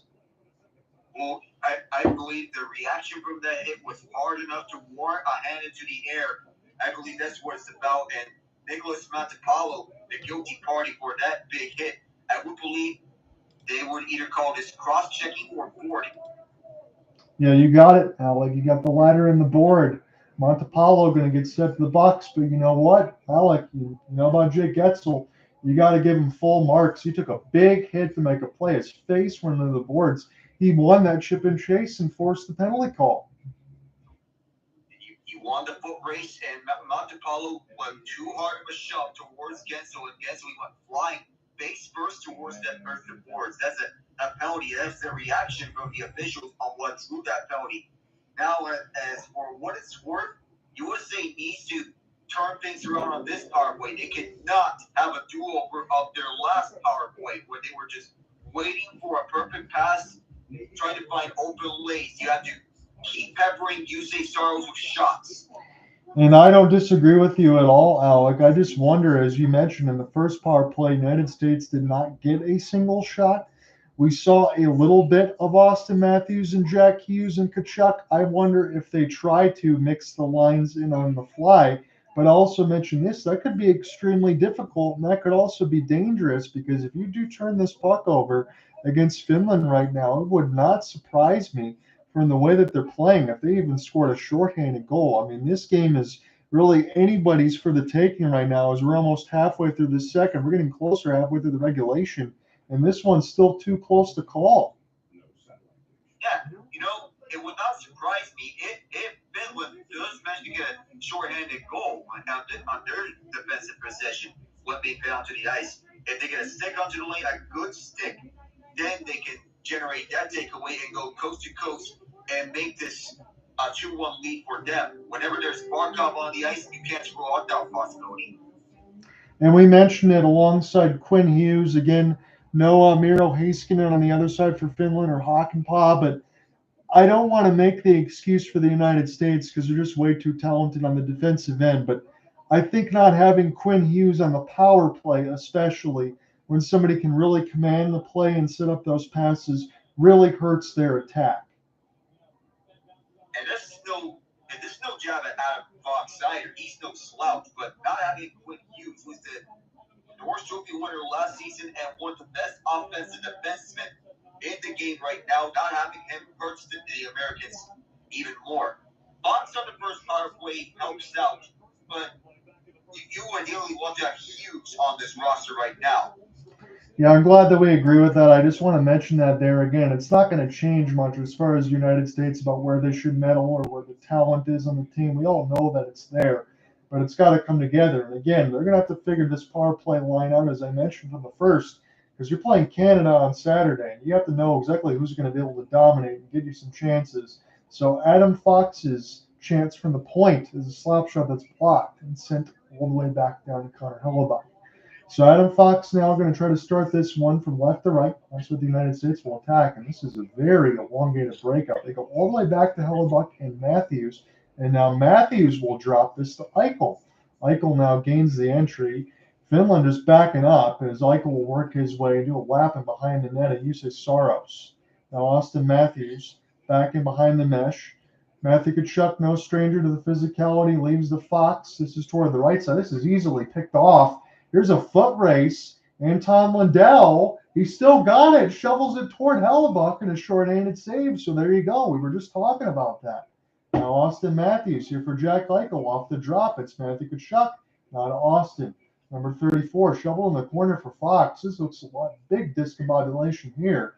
Eichel toward the right side dot. The right-handed shot. There's only two of them on this roster. Eichel will survey now for Fox in the high slot. Toward the right side dot again, it's Eichel. It's got a long time. He's just dragging the puck. Eichel Leaves for Matthews. One more touch. Tkachuk. Matthews. Oh, backdoor one-timer for Guentzel for a tap, and he couldn't do it. As it's Matthews. Now on his backhand. Lead toward the right side line for Tkachuk. He bobbles it for a moment. Now to Fox. To Matthew Tkachuk. This power play does not look in sync, but it only takes one. Matthews, what a pass to Guentzel and a robbery from Saros. We need more depth. Backdoor to Jake Guentzel, who's all alone right in front of you say Saros, but Saros is right there unsync to stop that shot. There was a good block beforehand by Eric Holla, and Finland's penalty kill looks good. Can't say the same for USA outside that one good look from USA. Matthews fighting Guentzel. USA has been rather auspicious on the man advantage. Yes. We're still seeing that, but at least there was a light at the end of the tunnel on that recent opportunity. Yeah, Alec, that really almost looked like, I know you didn't get the goal conversion, but that almost looked like the same play that was set up in between McDavid and Crosby right in on the doorstep for the Nathan MacKinnon goal. That's exactly what they were going for, but you say Saros ended up stopping that one as USA now 0 for 2 with just one shot in both power plays. Is this one toward the right side? Here's an opportunity as this one gets sent in around the end boards. Charlie McAvoy, and now a pinball shot. We'll get picked back up toward the far post. Finland still in this 1-1 game as we're 20 seconds away from the halfway marker in regulation. United States keeps it in. Slap shot. This one blocked again. This will go all the way back for Brady Tkachuk as takes a big hit near the players' bench, and that puts the Finn crowd to their feet. And now it's just a massive humanity. Players are bowled over. I didn't see who was down. Tkachuk pops back up to his feet. The camera shot was too quick. Now this will go the other way. Vinny Trocheck. Now to the right side. United States goes offside. We need another camera look at that. There was bowling pins. A lot of them to speak of. Brady Tkachuk being the epicenter of what seems to be a seismic reaction right in front of the Finland and USA benches. He delivers Nikola, or was Nikola with a huge reverse hit, and they almost were dropping the mitts before they were separated by the officials. I was going to say, come on, man. On the other side, Alec, in between Faber and McAvoy, they're just trying to take a line change. I mean, they're just innocent parties. What did they do to get in the middle of it? That was a reverse hit there from Brady Tkachuk and Nico Mikkola, as Alex said, almost drew fists and some ire. Again, we can say this, and whether it comes to win, lose, or draw for the United States, that power play was going to have to figure out some things on Saturday. I just don't know how, and I don't think they can, even for as much talent as the United States has, Alec. You can't match up with Crosby, McDavid, and McKinnon on the top power play lines of Canada. That just can't happen. No, you can't. That's just inexplicable if you were to go slow on the gas pedal going up against that amount of talent between McDavid, McKinnon, Crosby, McCarr. You're throwing Sam Ryder for good measure, given his network presence, but you have to be on your A+ game against Canada. Yeah, that's what it's going to take, and I don't want to be too disingenuous on one side because you take the win. You get a win in regulation. You got more points than Canada had yesterday because you get 2 points for the OT win, 1 for the OT loss on the side, or nothing on the other end of regulation. So the United States could take first place with the win today.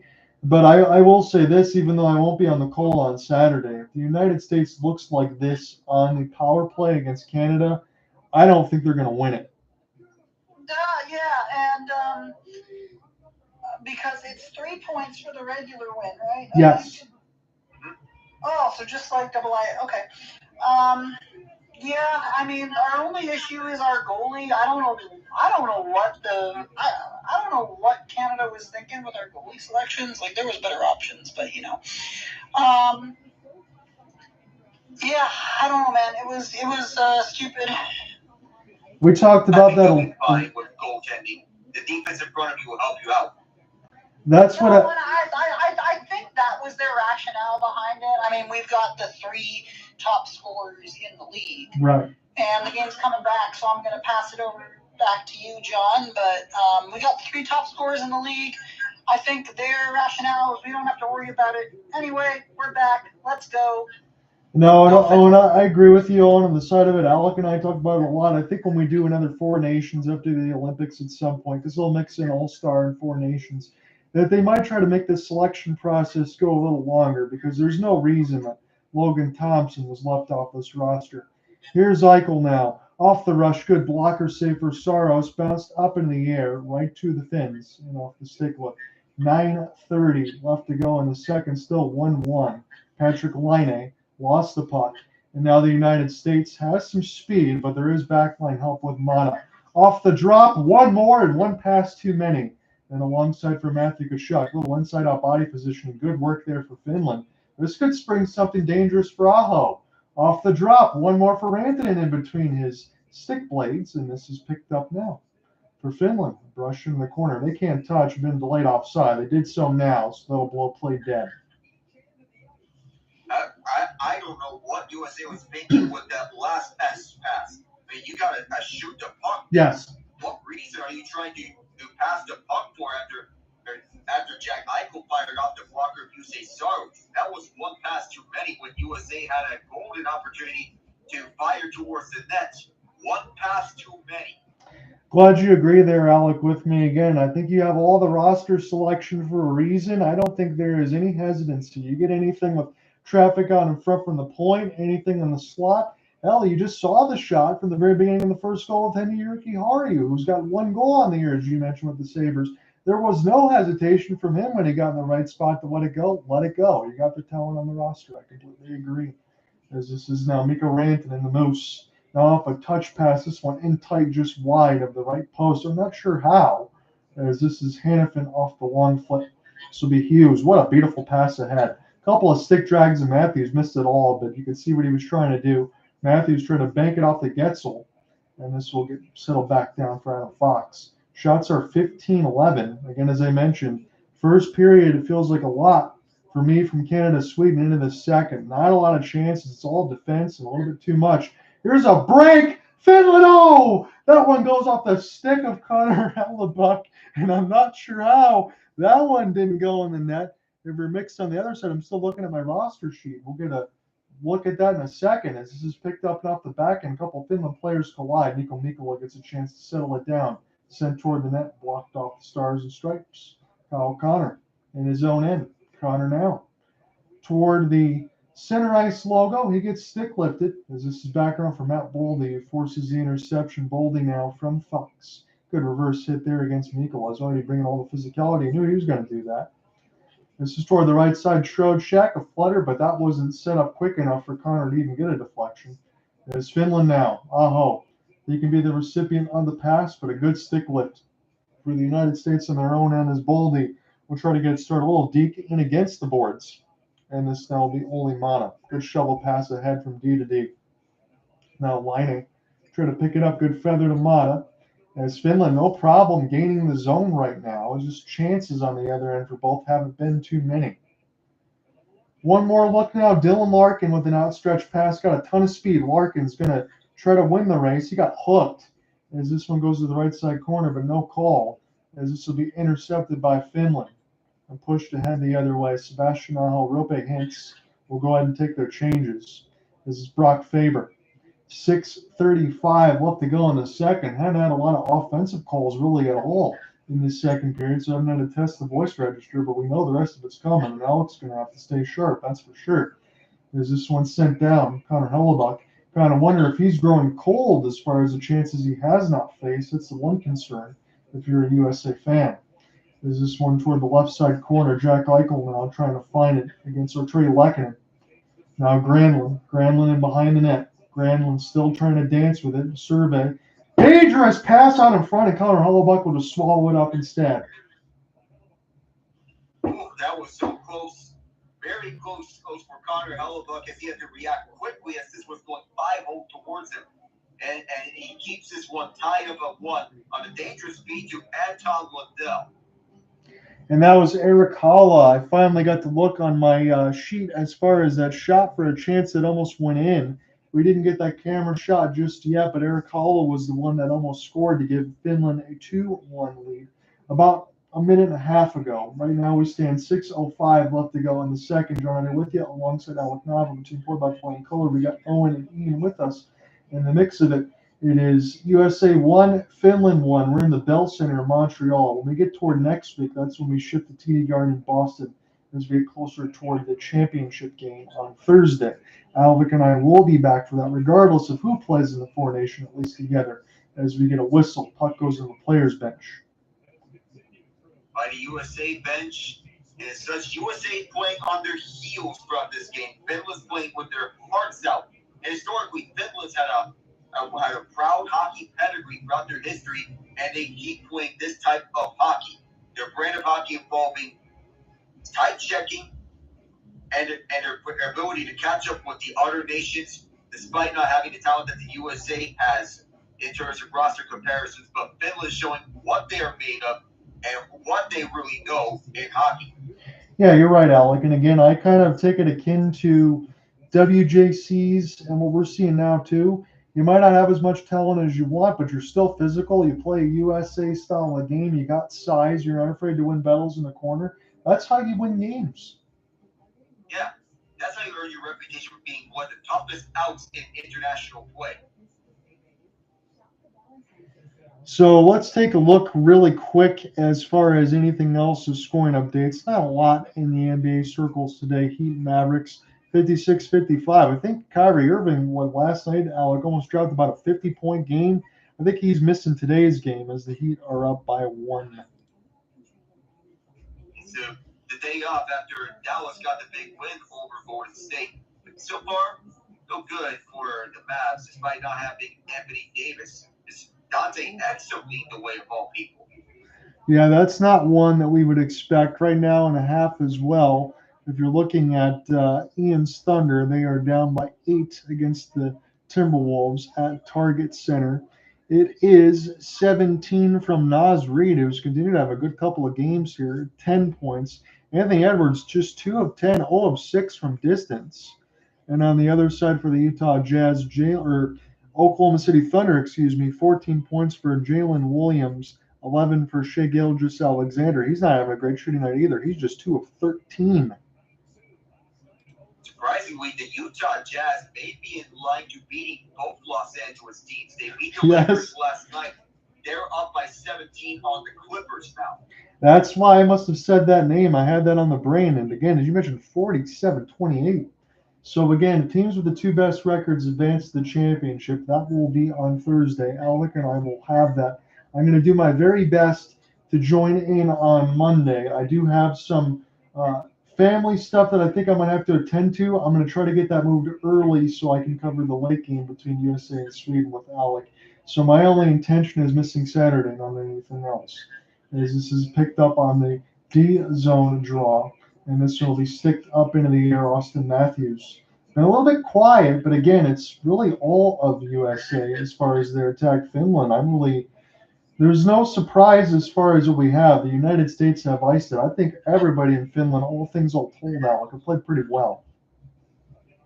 Finland's playing their best so far. And I agree. I think Finland has to play their best. Finland's power play tonight especially has been commendable. And again, their power play and their goaltending. Saros, again, it should at least be 3-1 USA if it weren't for Saros. It's like anyone challenge me on that. You can't, because he's been absolutely phenomenal tonight. Yeah, there's been a couple of chances, and I could split the difference and say maybe at least one more goal, but you're right. I think it's had to be there. Rantanen gets to steal a little inside-out move against Zach Werenski. That's just beautiful defense, because if the Moose beats him there, it's probably 2-1 Finland. As again, you're talking about a guy that's at 50 goals, 60-plus assists. Mikko Rantanen is legit. This is now back for a pass that's too far for Matthews off the stick, while Werenski tries to get there first. 66 points this season, 100-plus in each of the last 2. Didn't help when you're playing with Nathan McKinnon and Cale Makar. Austin Matthews fears the booze, leaves it up for Brady Tkachuk. Good save, Saros, right into the catching glove on a second effort. Tkachuk cut it front over to the middle of the slot, and USA Saros was ready for that time to glove swing perfectly. Jack Hughes, he took that coast-to-coast shot. But Mikko Rantanen with a good steal right off of Charlie McAvoy. Yep. Zach Werenski was quick and reactionary to that quick steal. but that's especially with Brady Tkachuk. He had to be, because, I mean, man, that was right there. That was such a good steal off of McAvoy with the stick lift all in one motion with the danger. Tkachuk's got 1 goal, 5 hits, and just 8 minutes of ice time. You could definitely say, not just with the goal, Brady Tkachuk's probably been one of the best United States players as we get an icing against Finland at 4:44. So not a lot to speak of the last sequence, but of course, Saros is playing his best hockey right now. Even though he hasn't been on his best this season with Nashville, where he's playing for Finland, you know that the stakes are raised at its highest. This is your country that you're playing for. Yeah, we're not surprised, Alec, at all for what we see. 3-4 chances off the deflection, and right on cue, it's Juuse Saros as we get pushing and shoving with Matthew Tkachuk, but nothing's going to come of it. Not surprised that Tkachuk will be in the middle of physical play after the whistle, but 3 or 4 chances for Team USA to take the lead for themselves late in the second period. How many times has Juuse Saros has been huge for Finland? He's the big reason why USA is tied with Finland right now. A good deflection that went off a skate. Saros had to stop 3 shots. At the very least, he's been an animal out there for Finland. Yeah, he had the left pad held toward that left post. He stopped 3 other chances there. That first deflection went off of a Finland D skate, and that's what started the madness from Noah Hanifin's blast. Again, the former Flame, now the Vegas Golden Knight, as this one is sent into the corner. Picked up now for Matthew Tkachuk. And along the bumper, this is taken away. Nico Mikkola a couple of times. Again, Matthew Tkachuk, one-timer. That one just off the side of the net. Juuse Saros wasn't bothered by that. Eichel, feather pass out in front, and a fan on a wrist shot there was Noah Hanifin. Eichel trying to bust his rear end to pick it up. It's a 2-on-1. Oh, cross pass, but he can't get his stick down. Man, oh man. As this will go the other way now for the United States. We'll see if they can break out with any speed. Eichel will wait. His pass blocked. This one is loose and now collected in amongst the dots. Finland will gain the left side red line and send it in. Connor Hellebuyck has not had a lot to do in this second period, so it's very interesting when Alec takes over here to start this third. I'll hold up because he needs to stay fresh. Daytona update, cautions on the speedway. Alex Bowman, Daniel Suarez, Brad Keselowski all involved. Chris Buescher is the leader at the time of the caution. 12 laps to go in the second duel. Thank you for that, Alec. Please keep us updated for the rest of it. A diving play just takes it away from Aho and Hintz and off that rush. It'll be an O-zone draw. 3:38 left to go in the second. Sebastian Aho's got 20 goals this season, 20 goals in all 9 career seasons, and alongside Rod Brind'Amour and the Carolina Hurricanes. And Sebastian Aho is one of the very best two-way players we got in the league, Alec. Yes, indeed. Being the top line center for Finland, and also, I mean, the Carolina Hurricanes, second line center for Finland, a very dynamic two-way player, no matter if it's for Finland or for Rod Brind'Amour's boys. Rod Brind'Amour has a certain type of a system that he wants to have his guys play, to be filled with two-way force up and throughout. Looks like Jack Eichel might have got cut up in the bridge of his nose. He's a 13-11 time on ice. He looks no worse for wear. He's going to get cleaned up. Anton Lundell was ozone draw, commanded by the Finns for a moment, and then sent out their center, gained the left side red line. Here's a battle for the puck to Luostarinen. This one sent to Lundell. This will go all the way up and out of play. And Adam Fox being a minute muncher right now for Team USA on the power play. They're getting Eichel for look up close to his nose there. He was caught up at that high area of the nose. Not much else, so I think he should be good to go for the third period or when he comes back out there for his next shift. Yeah, I think he knows exactly where the camera was, Ian, because he gave it a little wink on the other side as far as the repairs and the coaching staff, as it's 3:15 left to go in the second. There's an outlet pass from 150. This one is sticked aside for Juuse Saros into the corner now. JT Miller. Haven't seen this line a lot. Backhand shovel. And this one taken away. Good stick blades there from Mikkel Granlund. Just to take it away in the corner now. Faber. Traffic scores! Pinball off the post! And that's exactly what the United States needed. It's Matt Boldy. Indeed it is. Matt Boldy with a seeing eye deflection from Faber's long shot from the right point. Teammates connecting with one another for Team USA to take the lead after being asleep for most of the second period and arguably most of this game. You can say that the shots on goal numbers have been deceiving. It may be safe to say that Finland has outplayed USA for the most part, but Boldy sees Faber shot from long distance at the furthest corner at the far right point.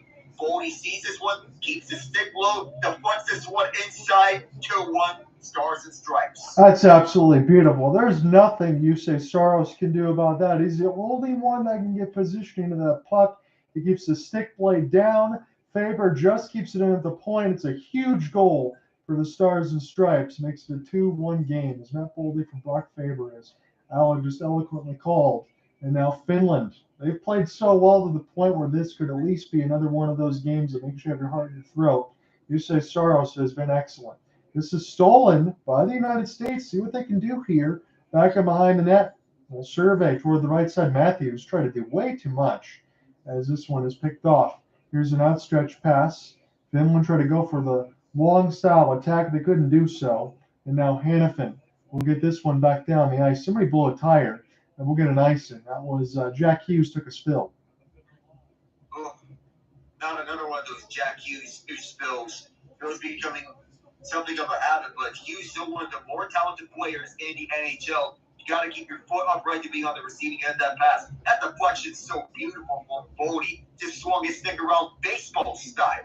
And Matt Boldy, again, I might be off by a year or so, Alec, as far as that contract. Isn't he got something somewhere close to like a 48, 49 million? It's a very reasonable deal that was signed in alongside of Minnesota. Very reasonable. He's locked up long term. Yeah, it's good numbers. He's still 23. I think it makes a lot of sense. You're going to headline alongside Kirill Kaprizov when he starts to get healthy.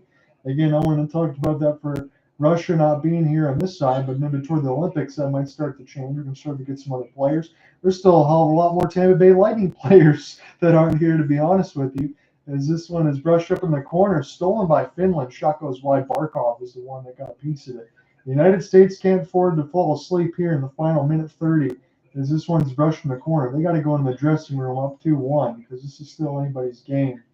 Now brush into the corner here. Vincent Trocheck out there with Austin Matthews. So the line's been juggled a little bit for Mike Sullivan. And now finally taken away. Good touch pass ahead. Trocheck will just gain the line and send it in. 1:15 left to go on the second. As Hughes forces a steal, but he throws a blind pass right to Finland. Eichel's there. After the repair on the nose, to go ahead and take it away from Jack Eichel, or Sebastian Aho, excuse me, as this goes in around the inboards. 1 minute left to go. Picked up now for Matthew Tkachuk. He fans on the clear. Will just get across here for Brady. So the brothers on the same line right now in the final minute. Olli Maatta from left to right. Is Yuki Haru, who has the game's only goal for Finland. He gets shoved into the players' bench and back down for Juuse Saros. And now Bob Wischusen is talking about some stuff going on in front of the players' bench, but we didn't get the camera shot of it. 35 seconds left. Olli Maatta. Now we'll send this one in now. He settled back down for Connor Hellebuyck. He has not had a lot to do in this second period, with the exception of the 2 shots. This one's sent in for an ice. We'll get a stoppage against the U.S. 22.5. I wonder what was going on between the benches for USA and Finland, because we didn't get a camera shot of what just happened. It all started with Yoki Haru got shoved towards the USA bench by Brady Tkachuk. Not surprising, knowing that the Tkachuk brothers known for tough and physical play, that it might have sparked an altercation between them, a minor one to say the least. 1 goal, 3 shots, 6 hits. I would say Brady Tkachuk's had a pretty eventful game. Yeah, very much do you say about that. 20 seconds left. It is a D-zone win for the Americans as this one goes into the corner. They collected now a couple times. This will be sent back around the horn. Settled down for Charlie McAvoy. He missed it all, but 5 seconds left in the second. Should be another face-off win as Ray Ferraro was talking to Jake Oettinger, got the beanie on. I'm not going to say that Jake Oettinger won't find any time in this tournament, but I do expect him to have to stay sharp as he's got at least half the goal a year on. In the event that Hellebuyck's having an off night, then we would believe that Oettinger will be relied for being the backup netminder in the event that USA is down big of the Hellebuyck off night or any case of injury. Eichel, we had one more offensive draw. Tie-up, Matthews taken down. And unbelievable, this is not what you want for Finland. A penalty with 2 seconds left. They trip Matthews. Absolutely not. If you take a penalty late, that could be a cause for a lot of caution here for Finland late in this game. So now if you're USA, you have a curious decision to make right off this face-off. It is, I believe, Oettinger who trips up Matthews. Yeah. Who then goes sliding on. So now USA, you have a bold decision to make. Do you pull Hellebuyck or do you keep him in the net? I think you just keep him in for the 2 seconds, but honestly, Alec, more than any other times if it was a regular season game, I'd probably say pull. I would do it because I don't think that there's any chance of anything happening the other way. But this does make it very interesting. When you get set to take over the third period, what questions, what conversations is there going to be in the locker room? And what I mean by that is you could ask these guys genuinely alongside Mike Sullivan, Alec, who do you think is more comfortable? Guys, let's say, who do you think is the best power play unit to go on? Who's got the most chemistry? We got a grand opportunity to take a 2-goal lead at the start of the third period. A very big opportunity to take a 2-goal lead with this power play. Now you got to find the right combinations on the man of edge. See if this power play is in full sync, because for most of this game, the Americans' power play has not looked like they are well meshed together with one another. Here, you need to have more in flow, in sync play between the top power play and the second power play for the Americans. Because 1 minute and 58 seconds feels like you have all 2 minutes to maneuver around between Matthews, Tkachuk, Guentzel, Eichel, and Fox. Or in the second unit, Hughes, Brady, Tkachuk, Connor, Boldy, and Werenski.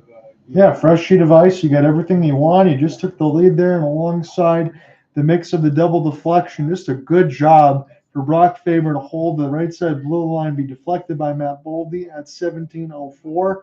That was the only goal of the second period. Again, the reset in the first shot really for Joki Harju.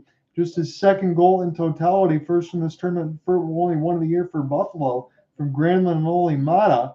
And then Tkachuk from Boldy and Werenski at 10:21 off the third effort after a stick lift from behind. And as you mentioned, alongside, I'm going to let Owen jump in here in a second, but Oettinger is probably one of the better defenders on this roster right now for Finland, and he's the one in the box. And I totally agree there. I missed the question right at the end of the second period there, because I got kicked out. I was trying to text somebody and I was not cooperating. But I think the USA here, they look disorganized. You know, the USA, oh my God, I am getting some nasty feedback. I don't know who that's from. But the USA they've looked disorganized. This should be an easy game. Finland, holy crap. Finland was plus 400.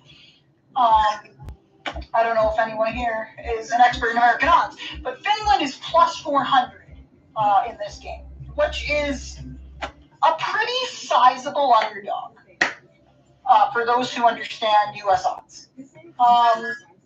And they have been solid on the power play. Saros has been absolutely saving their ass. This Finnish team, they were, I believe it was 10-1 favorites to win this tournament. If they keep this up, if they can even at least force overtime, that should be enough for them to be on the Canadian team's radar. I would think so, and I don't think you're going to get any arguments from me or Alec on that side either, because you look at United States, Canada, Sweden, and Finland. You look at the rosters, you look at what's there, without standing couple back-end injuries for Finland. It's still an incredible group in that top six that you can carry for offense. And if the defense continues to play like this, as you said, they got as good a chance as any. And you really can't sleep on either four of these teams when they play against each other. No, you can't. Finland especially, because they've been playing their hearts out. Like this game means the world to them. Yeah, and this really is a good precursor there alongside the talent. Again, when they do get Miro Heiskanen back, and alongside with the Olympics. And I'm hopeful I don't have to deal with any injuries like that. I'm telling you, that really kind of puts Finland's power play into a whole nother light, just gives them another puck carrier, another worker to be able to use as far as offense and defense. So that really kind of changes some things. And Alec and I are not surprised from what we saw for Jussi Saros, because let's just call it what it is. Nashville's had a miserable year. Everything that they've wanted in between, Brady Shea and Jonathan Marchessault and Steven Stamkos, sometimes it doesn't work out. It's going to be difficult when they all get another year older. I'm not going to say it's not going to work out next year when Barry Trotz has an opportunity to reload. But you say Saros, I think some of those numbers are down, admittedly, Alec, just because the team's not having a good year. That's what is most believed about. The team in itself is not really having the best of its season. It's been miserable for Nashville this season, and everyone's getting impacted. No bar Saros is home. So I want to look at this now. We didn't get a chance to talk too much, Alec. I know we've been dealing with the Four Nations, and we really enjoyed all of that across the board. But I'm going to go ahead and type this up into the NHL standings. What are you thinking about the Carolina Hurricanes? I know that's one of the teams that you frequent. You were recently able to go to a game there. I think that was probably just outside of the Mikko Rantanen trade, was it not? But, I mean, how did they look to you? What do you think about them? So far, Carolina is catching up to Washington. Not exactly, but they're 10 points behind Washington in the standings. Compared that with New Jersey being so-and-so as of late, though I no fault their own is more so because of the unfortunate injury to Jacob Markstrom that took him out of the Four Nations face-off, and I wish him the best in his recovery. But Carolina has been doing good as of late. Do I think they're going to go over to the Stanley Cup? Well, let's calm down there. Well, I think Carolina is still solid enough. It's good of them to break a three-game losing funk again that they suffered against LA, Winnipeg, and Minnesota. You want to continue establishing more successive winning streaks like what they did earlier on the season when they had that against Vegas, Chicago, Dallas, and Columbus when they went on that four-game winning streak. Be more consistent offensively. Plus, the power play. What I was concerned most about is Carolina's man advantage unit, because since the turn of the new year, it's been horrendous. Adding Mikko Rantanen can give it a little boost. Look, you have him on a unit that includes Aho, Jackson Blake, the rookie. I've been excited to watch him out. A little bit of extra juice can help out on the power play when you add Rantanen to that mix. That's what I want to see more about. More power play chances. There's no problem with the penalty kill. That's all set in stone. They're one of the best in the league at that department. It's the power play that I'm worried about for Carolina. Yeah, and that's a surprise. But again, that's one of the things and the reasons, as you mentioned, to bring in Mikko Rantanen. Hell, everything you just described, I mean, you've described what we've talked about with the Carolina Hurricanes probably over the last 5, 6, 7 years. It's just about getting to that next step. Again, it wasn't that long ago between Florida and Carolina when that was a really competitive series. It was all one-goal games at the end of it, but still, Carolina can get it done. The one question I do have, though, Alec, I know it's impossible to answer, but you can give your thoughts on it at least. I know Rod Brind'Amour is probably not in any sort of danger because Carolina is a consistent regular season unit, but at some point when they can't find playoff scoring success, do you even think about turning the page on coaching and doing something else, or do you just stay with Rod? Well, you want to wonder because the question is going to pop up. If Rod Brind'Amour can't get the job done, I don't know what's going to happen with him in the front office. There's going to be a very hard talk about if he's going to be the right guy for this. And, sports is what have you done for me lately business. Right. And, with that set in mind, Rod Brind'Amour, his job is safe right now. I wondered if it's about his future after the 2024 playoff exit, because that was essentially going to be the last chance. I think the playoff window was extended for another season. What team are we talking about here? Carolina. The Hurricanes. And you were going back to the Hurricanes earlier about their power play. I feel like trying to connect their power play to the Finnish power play, I don't like that. Because this Finnish power play has been absolutely sensational. And the Hurricanes' power play leaves so much to be desired, it is not even funny. So when you talk about players like Rantanen or Teravainen, who have just absolutely balled out in this tournament. I don't know if you can connect that back to their home clubs, but that's just me. It's interesting, though, at least when you talk about the difference. Aho and Rantanen are also in Carolina, so they might have to share some notes of what they learned with Rod Brindamore as far as getting that going forward. At least I'm glad, Alec, that you entertained me in that question, because I thought maybe part of you would have thought I was absolutely insane for asking, but it really is all just about scoring a couple extra goals, and Carolina could lift the cup. I'm just currently trying to figure out where to get myself a burger from for tonight. I'm very indecisive. Decisions. Yeah, I'm trying to find a spicy bacon burger, but the only one I can find is Wendy's, and it's not spicy. So that's going to leave you with some heartburn either way. Let's is there any team in the West, Alec, that intrigues you a little bit as we get through this second intermission? Winnipeg's been ridiculous. The Winnipeg Jets, the easiest answer, in my opinion, because the Jets, of course, they're a consistent regular season team that sees a lot of regular season success. They're on an 8-game winning streak, which is tied for the longest in franchise history. And at the top of the league as well, this is the biggest surprise of all teams this season, if you ask me, because as the Jets, I thought they were going to lose a couple of pieces after they saw Sean Monahan and Tyler Toffoli go elsewhere in free agency, but not much of a fall off. The system is still intact. Rick Bowness is getting the most out of Josh Morrissey.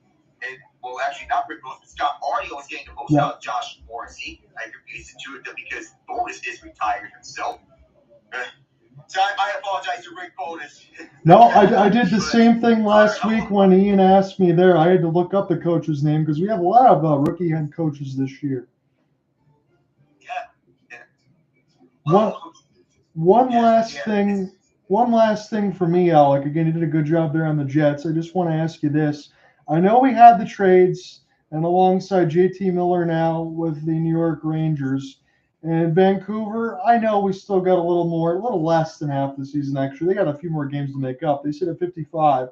But the Vancouver Canucks, 63 points. They're in the second wild card. Calgary is starting to lose some games of late. They can't rely on Dustin Wolf that much, although he's been very, very good. They have 60. Do you think Vancouver already has enough to hold off Calgary, Utah, St. Louis, and that kind of other teams trying to fight for the second spot?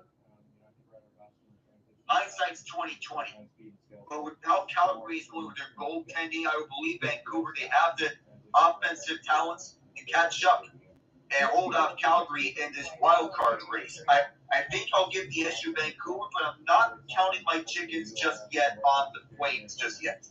Yeah, I would have to take even more of an effort for Dustin Wolf, who's still in the Calder conversation. Maybe if it was a few weeks ago, he was low-key Vezina consideration. He wouldn't have won it, but he would have gotten some votes. But still, he's been that good. The future of the Flames looks good. The future of what the Canucks could be, we'll figure that out after, again, Elias Pettersson starts to get things going. Again, we talked about it and joked about it before. Maybe they just need to get all the Petterssons and put them on the same line. They have enough for 3 forwards and 2D if they can manage to get it done from Ottawa and Anaheim. Elias Pettersson, the forward. Marcus Pettersson. And then Elias Pettersson, the defenseman. Yes. You got all sorts of confusions with it. Elias Pettersson, the defenseman, and then you got Frederick Elias Pettersson. Yes, you do. You do. You also have, I think, an Oscar Pettersson in Ottawa. You have another one in the mix of Anaheim. You could have a line of 3 forwards and 2 D-men, and they actually play those positions. So I think Vancouver's got to get that done. They got to get that done in the offseason. And as I look in the mix of it, again, we've got another couple minutes before Alec takes over here. As I look in the East, I don't want to, again, count my chickens either, Alec, on the side of it, but just before that Saturday when the Red Wings fell to the Tampa Bay Lightning in a really high-scoring game, Alex Lyon and Cam Talbot didn't have their best ones, but everybody lost, so that made sure that Ottawa stayed in WC1, Detroit in WC2, Columbus just outside by a point, Boston, the Rangers, the Islanders, but right now it's Ottawa and Detroit Does one of those teams fall out so Columbus, Boston, the Rangers or Islanders get in?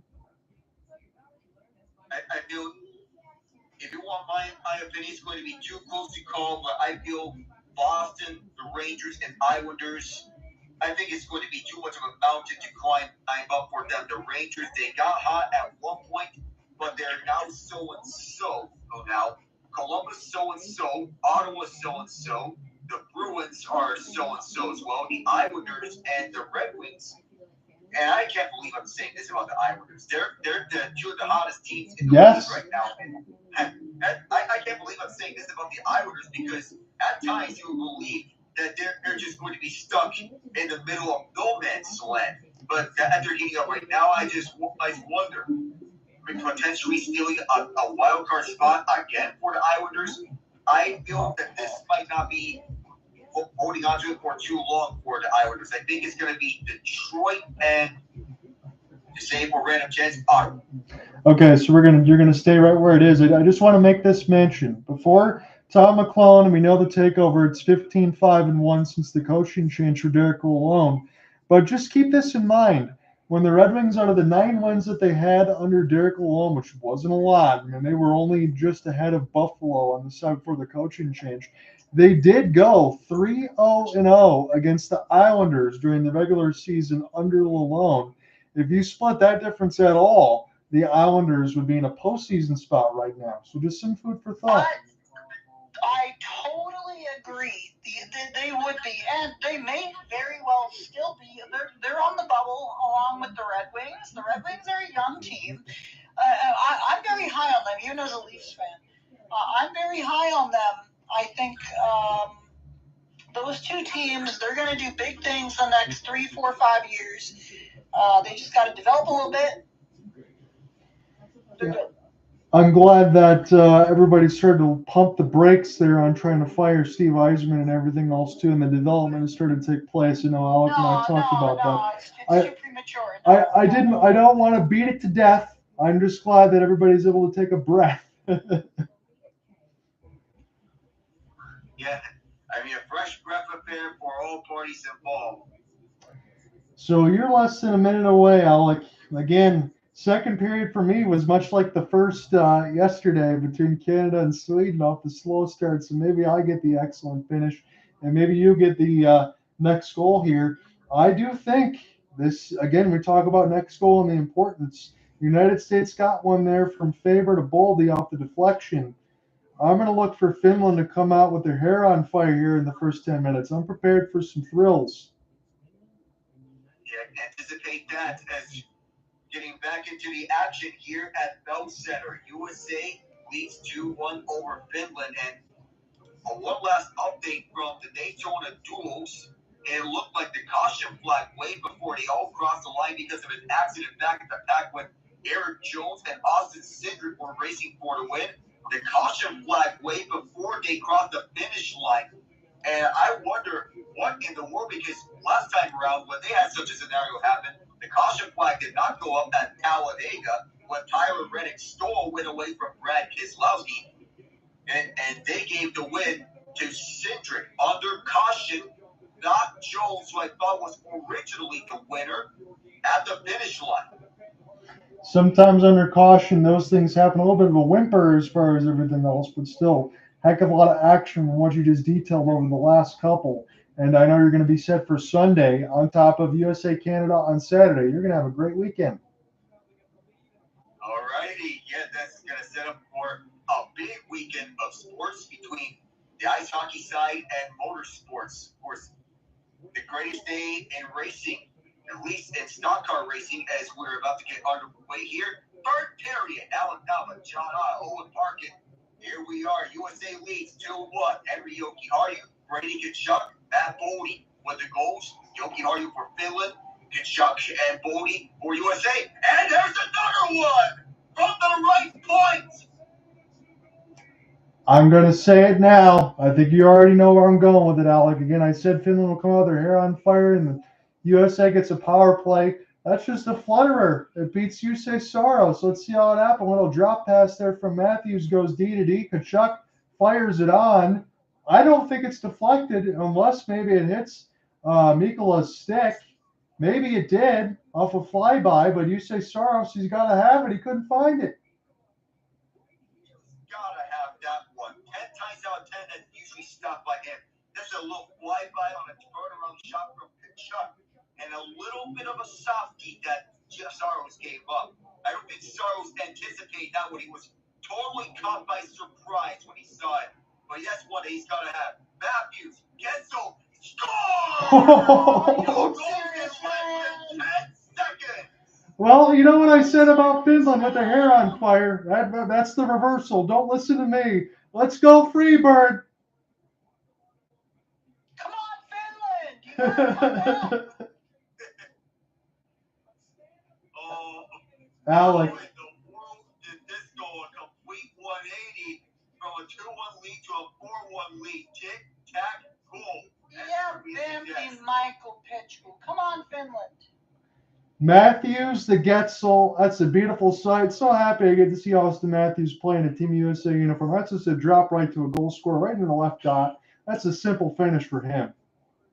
God, I can't believe I'm cheering against Austin Matthews. Officially is 2 goals in 11 seconds, and between this and the Daytona finish under caution, what insanity we are having here. Wait. Daytona, the duel finished under caution? Yeah, the second one finished under caution. Here is Brady Tkachuk to his brother Matthew. Can these two brothers connect for a goal? No, but Brady slants into one of the linesmen. Saros covers up.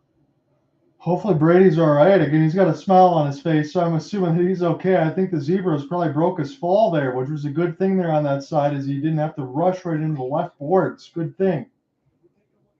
And that iconic number 4 among the officials, you know who wears that number? None other than Wes McCauley himself. Man, oh man, 2 goals in 11 seconds, and that's right in off the drop. I mean, Guentzel could just pick cherries at that point. You've seen him so many times with the Pittsburgh Penguins. You give him any look toward the dot, he's going to find the twine. 27 goals with the Bolts this season, after having so many prolific score years between the Penguins and his brief stay with the Carolina Hurricanes last season. No stranger to playing in under the brightest lights. He knows what it's like to play in the playoffs. Had 8 goals in the Stanley Cup playoffs in 2022. Despite it being in a first-round exit at the hands of the Rangers, long shot is stopped by Connor Hellebuyck. 2 goals, 8 shots, and 8 hits between the Tkachuk brothers. Yeah, you don't think that they're having any impact on this game? Oh, my goodness. That's what you wanted to see, have them mix a little bit on the same line, bring the pain, bring the thunder, bring in some of that skill. United States shot out of a cannon here to start this third. We got to get Keith Tkachuk in one of these games. He raised these kids well based off his one by the Finns. And so Lindell will get this around the force pass auto lining, wrap around from the far corner, and a turnover. The Americans are coming up swinging here to the tune of Free Bird. Chopped away by the Finns at the near half boards. The Americans get it back onto the ice. Nelson to the right point, one-timer.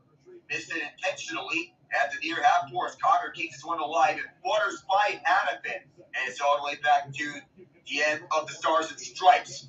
4-1 in an instant. Both goals in the first minute of this game, at this third period. At the near half boards, the Finns scoop it up and they get this out to center. USA slaps this one around the near side. Be scooped up by Jokiharju. Still has the only goal for Finland in this game. Lundell to the far side. Looks to read it. Chopped away by McAvoy, who is right there, Johnny, on the spot. And he'll go on his offside on the Jack Hughes. Now taking it inside, it is Connor, I believe, or that was actually Werenski, but it's stripped away from him. Scooped back up by Matthews. Matthews looked back for Hughes, but it's over his stick. Jokiharju played this one out, and the Finns will take this 1-on-1. Nice little starter step around on a windmill. Werenski stayed there the entire way. And we poked the loose by Guentzel. Missed his man McAvoy. No shot attempt between Sebastian Aho, Rope hits, and Nico Rantanen. Gotta wonder where some of that offense is going to come from for the Finnish squad. Knocked away once, now moved up by Brady Tkachuk. Taking onto the right circle. Here's Tkachuk in front, and he scores! That was absolutely filthy. as Tkachuk was able to race down the middle and finish off the backhand. That's now 3 goals in between the brothers, and this game's done. All right, boys. So I've got a friend who wants to go watch the end of a few NBA games. So I'm gonna get out of here. No, I'm serious. I'm not like playing with you guys. I've got a friend who wants to go watch the end of some NBA games, so I'm gonna get out of here. I hate that the U.S. is winning so much. Hey, But Alec, Saturday night, 8 p.m. You and I, USA, Canada. It's fucking up. We're doing it. Let's do it.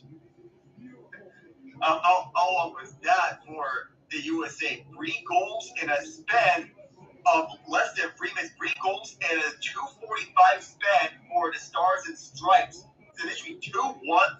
It's now 5-1. The Americans are opening the floodgates open, and this was bounced up, elected by the Stars and Stripes. Brady Tkachuk was second tonight. He has 2 multi-goal games this season with the Sens, and they are offside it seems. so I don't want to say this too much for Saturday, Alec, because you know anything can go. I still think Canada is going to be the favorite as far as some of the top-heavy talent and that power play line.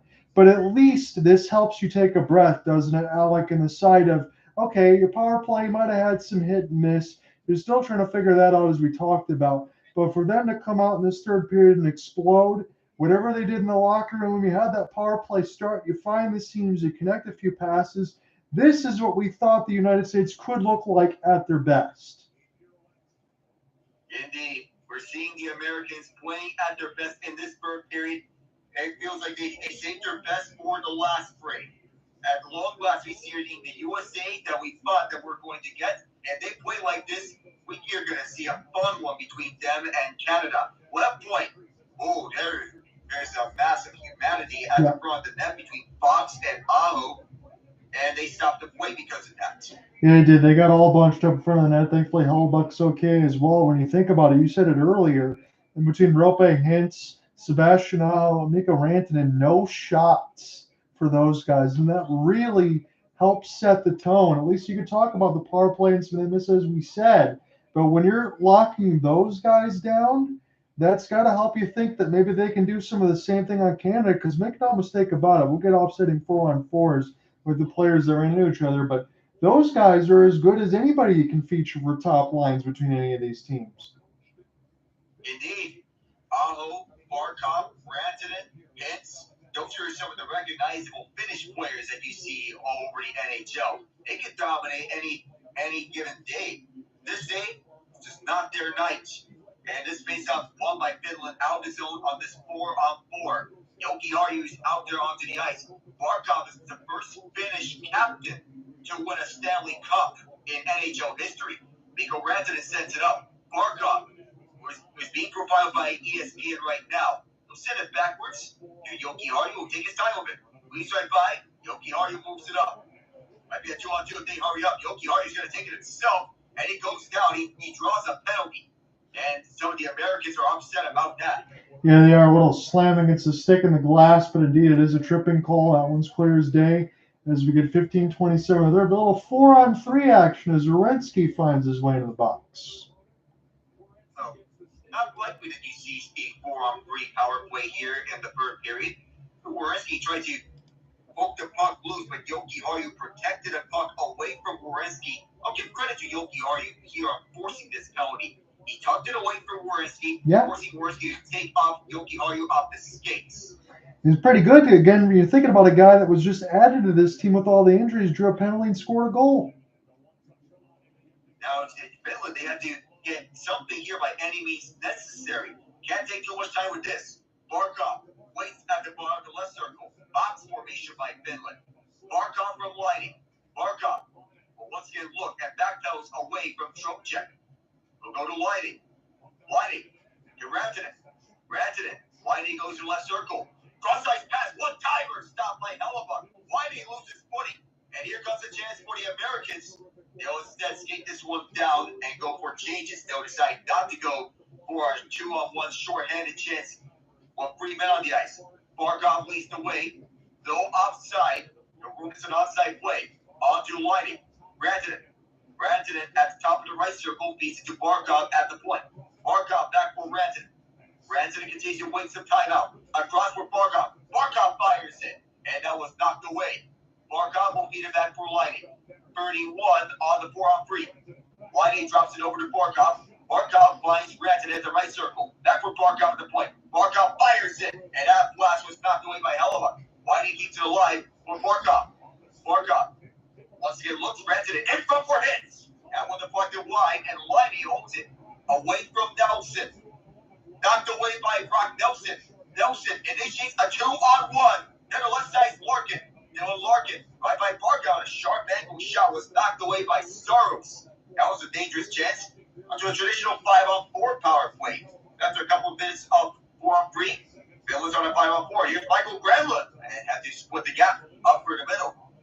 Lehtinen gets this one all the way back for Lindell. On the left circle is Granlund. Granlund away. And a shot in front. Swept away by USA. And he'll clear this one down. And Finland having a turn of events. 3 goals in 2:45 for USA in the first 3 minutes of this period. And now we're back to 5-on-5. Next one, penalty killer for USA. And here comes a potential second breakaway. That'll be shut down immediately by Saros, as it was way out of reach of the Stars and Stripes. Nothing there for them. 25-17, the shots on goal in favor of the Americans. Here's Noah Hanifin as he'll lead the way up front for Austin Matthews. Matthews to Jack Hughes. Hughes moves up front, set up pass, was knocked away, but it comes back to the point. Matthews waits in front, added away by Saros. Less than 7 minutes gone, or 4 to 7 minutes gone in this third period, as Finland is leading the rush at the far side. Eric Kalla immediately fires one, caught by Hellebuyck, and he will force the face-off. Look, I know we can be honest here, Alec, and I appreciate you being here with me on the call about who we're rooting for in this game. I feel bad for Owen on the other side because he knows what could end up happening on Saturday, but let's just call it what it is. If the United States holds on and wins, they're going to take a 1-point lead in the standings. So even if USA-Canada ends up being an OT, that's going to be absolutely big as far as what happens on Saturday. As long as the United States can find a way to get a point or something, they will be in good standing and alongside Monday, when I should be able to join you for USA and Sweden. Again, I'm looking forward to that one as well. I don't want to say too much on the side of when you look at USA, Canada, Sweden, and Finland, Finland probably is the 4th best team, only because of the defensive core and all the injuries that they had. But really, they played a really good set of 40 minutes. They really just got bombarded over the set of 2 where they gave up 3 goals, and it just completely changed the game. Yeah, I'll give them credit as well. They played it tight, and they kept the Americans uncomfortable in the opening 2 minutes of this game. He just ran out of gas as soon as that third period started. He go on with defense for so long until the lack of offense comes back to bite.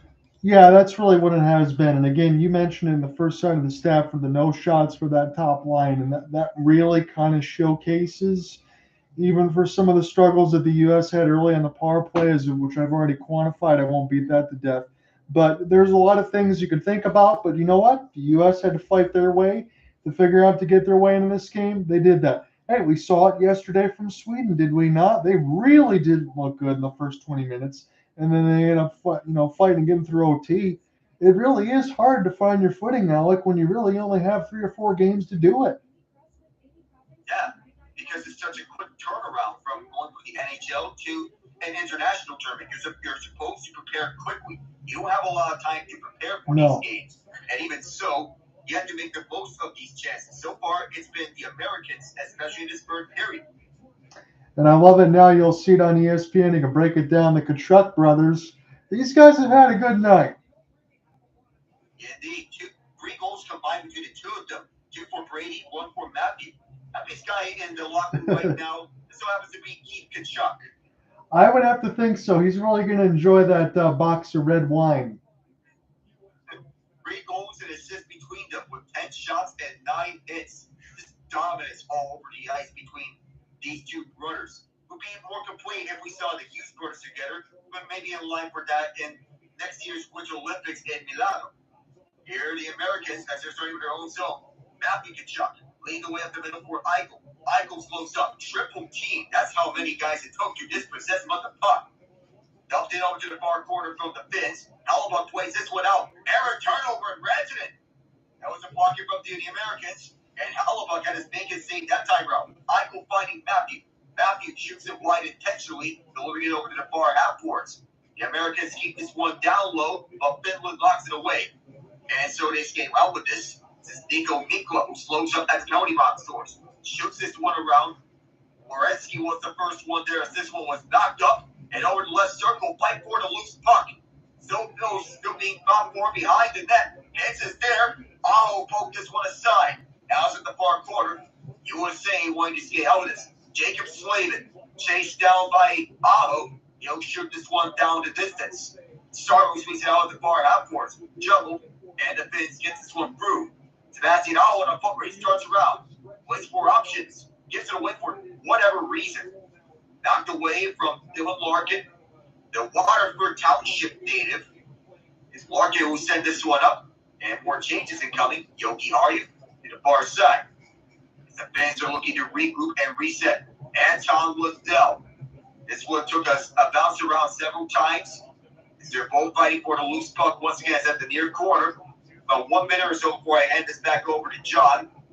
It's an epic last night between Canada and Sweden. This game was tight until it wasn't, with the Americans blowing the gates open early in this third period.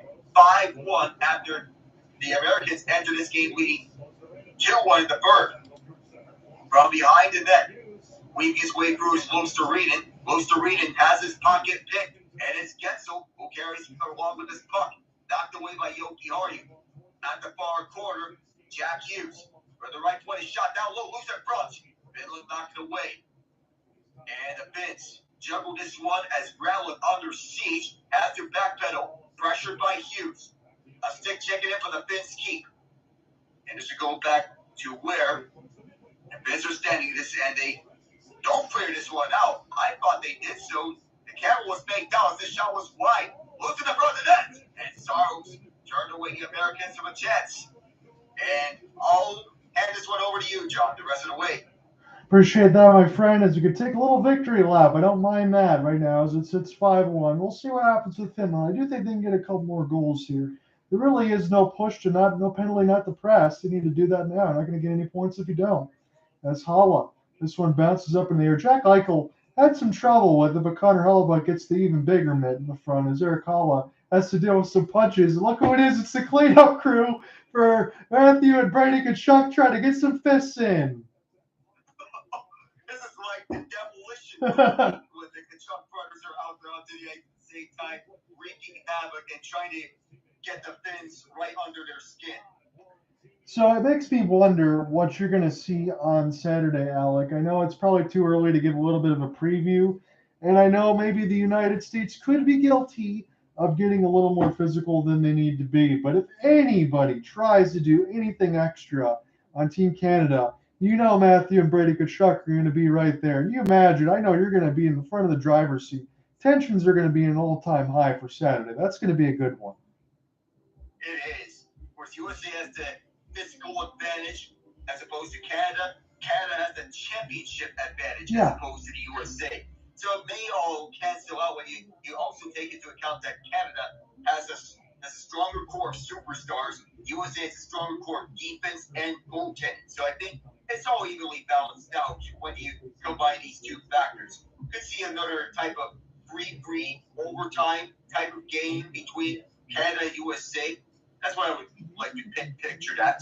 So I know when you and I link back up again on Monday, I'll have at some point we get a long enough commercial that you can break down what you saw on Saturday with me, because I'm going to be curious, because the highlights are only going to show so much. I'm going to take your word as the gospel because you do such a good job of breaking everything down. I still think, like you, that one's going to be tight. I'm not going to say that Canada isn't going to win that one outright. I do think that they can do it. When you compare this into something like World Juniors, Canada did not bring their best team to World Juniors. They're bringing their best team here. Goaltending aside, you and I agree, in the mix of there in between Binnington or Montembeault or whatever else they want to throw out there, I think the defense is going to take care of it and they'll be fine. It should be a lot of fun. I think the only thing for the United States, you just don't take any unnecessary penalties. You can't do it. No, you can't. given that Matthew and Brady Tkachuk there, two of the penalty leaders among the American skaters. Brady has given away 101 penalty minutes, Matthew 54. Not to mention Charlie McAvoy's 46 penalty minutes. Just make sure that you don't think with your gut. Jere, think sharp and be on point. Gotta get your thinking correct and be on your mental game. Stay focused. Absolutely, well said. That's what it comes down to, because you and I profiled it. There really isn't any shortage of talent. That's not where I'm concerned. And again, little bowling ball on the other side for Charlie McAvoy. I'm looking as Eichel was gloving this one down. We got cross-checked right into the post. Joe Armia, he was the guilty party cross-checking Charlie McAvoy in the front of the net. And USA took exception to that at the end. Yeah. Matthew argued with the linesman after the fact. I think he should. I think they have a case of it. And now we do see a power play here for the United States. That's a little bit of a dirty play. Joel Armia is going to get sent the game. Now the United States gets a chance to take over. And this really is best case scenario, Alec. We talk about power play getting some seams. They got 4 looks at it now. They've scored 1 off the long fluttering shot, but they really get a chance to run through their paces, run their units, as this one towards Saros in deep. And now Tkachuk gets stickled. The United States still doing some work. Good save out in front from Saros as he gets a piece of a Guentzel shot. Even if it's late in the game, this is the best that USA's power plays look. Yeah. The passes are quick. The passes are precise. The shots are being fired. And you're getting looks at the low slots at the front of the net. The Tkachuk, with Matthew playing the lower bumper side. Jack Eichel sticking away Nico to generate a chance on this man advantage too. Yeah, you said it right, Alec, because again, what the United States are doing with that traffic on in front of the big bodies in between Brady and Matthew can also screen. You're not trying to reinvent the wheel. You're going to use their size, and then you're going to use the skill on the outside for Eichel or Matthews to generate between right or left if you need it. And you also got Jake Guentzel, who's already scored 1. So all the power play chances that they've had now makes me feel a little bit better from the start of the first. As Werenski off the half spin, it's Eichel near the right dot. Eichel, a couple of stick drags. Now Werenski lets it go. Tkachuk there, and he pots it in. It's 6-1. 2 apiece for the Tkachuk brothers. That's as good as it can get. At this point, USA's putting itself onto the wound right now. A loose rebound in front, found a loose stick for Matthew. And, Keith is somewhere smiling that his sons are making the most of these chances. Jack Eichel quickly to Zach Werenski, who didn't think twice to fire this one. Matthew had the initial redirect down low. That was stopped by Saros, but then gets his own rebound off the pads and then banked it on Bingo. Hey, Alec, I told you in the first, and you and I might have had the same conversations about how you were slightly worried about the power play. I don't think you're worried about the power play anymore. No, you don't. This is the best that USA's looked throughout the game on the man advantage, and I don't even mince words one bit when I'm saying it. 2 goals for Matthew, 2 for Brady on the side is they just cannot play any better. They're staying out of the box. They're getting hits. They're getting in front of the net.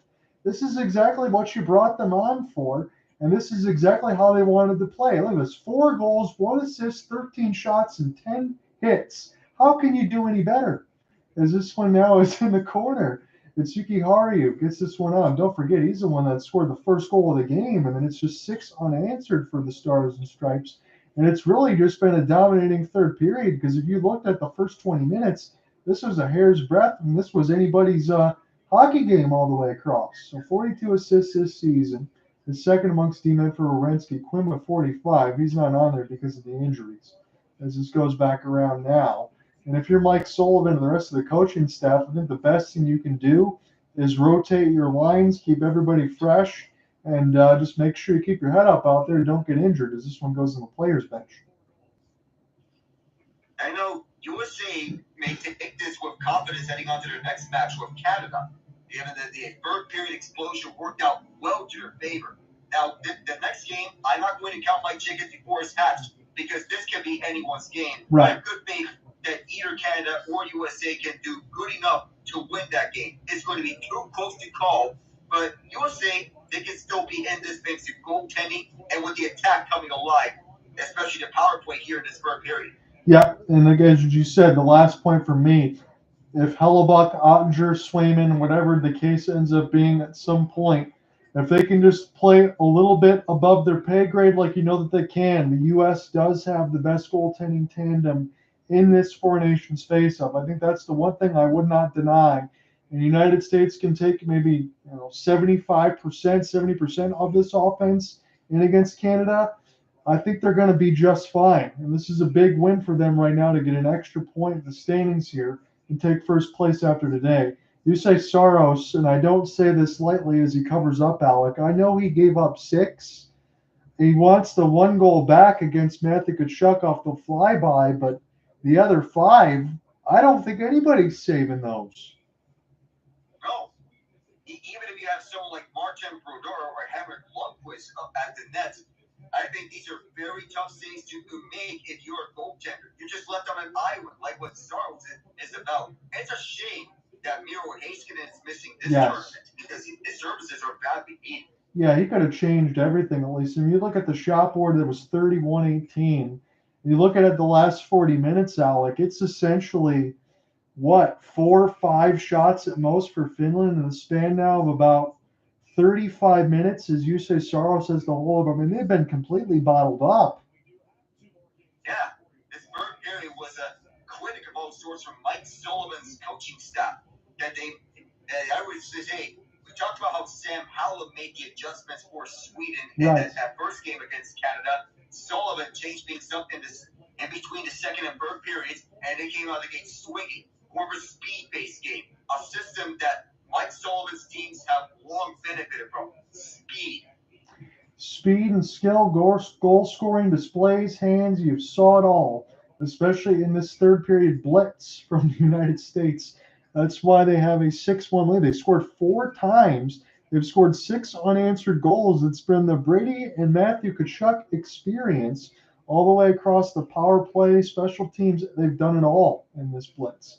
As this one sent down, again, a little bit auspicious in the second, but Finland's been completely shut down, and I don't think they're bad enough to be shut down this much. Again, we talk about some of the injuries in the back-end defense that Alec and I profiled, but that's really all it is. 2 goals and an assist and 8 shots for Matthew Tkachuk alongside all the hits as this is picked up off the backhand. And we're just going to take our way to the finish here. There's not going to be much more to say other than a dominant 3 points in the standings for the United States as this one goes in the corner. Here's opportunity for a line. A glove save for Hellebuyck. This one goes in and out as Rope Hintz will push this one into the corner. In the United States now, we'll take a loft. This one picked off. Line sends it across. Sebastian Aho fires the 1T wide as this one gets shoveled in along the end boards. Good job staying on the feet with the United States. And a shovel pass ahead. And for Brock Nelson will send this in deep as the United States can take their change.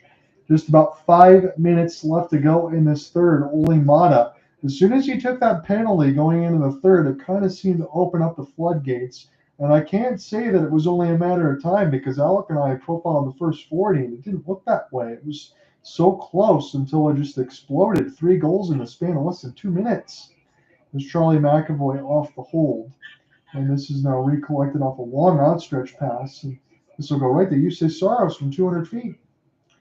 Backwards pass and behind the net. So Lusterinen able to break this one out. Anton Lundell off the drop will get it back. He'll spin and turn. Get stick lifted for a moment. U.S. right there. Put it right in the middle of the slot. This one just too wide. Nico Rantanen. This pass. And around the errant stick. The Barkov had to play it off his skate. He'll finish his hit nonetheless. As this one's brushing the corner. Rantanen. Now we'll golf this one in. Barkov tried to send a back pass, but the United States defense was right there. Again, their attention to detail has been sharp as this pass hits an errant stick. It's just sitting near the players' bench. As players collide together, Kyle Connor brush this one in the corner. He'll just take his change since they're already near it. 4:10 left to go in the third. John under with you alongside Alec Nava. Again, a couple of smiles here on the side of us for the broadcast, but who knows what Saturday is going to bring. That's what the next set of eyes are going to be on. As this one will go into the corner. But at least the United States, they got a lot of power play opportunities. They got a chance to get all their sets that they've wanted to kind of give them the most confidence. And then Sidney Crosby, after setting up the 3 assists for Mitch Marner, Canada's going to feel good as well. Stick lift there for Austin Matthews. His outlet pass is picked off for a moment. And Matthews will Watch this one get sent back.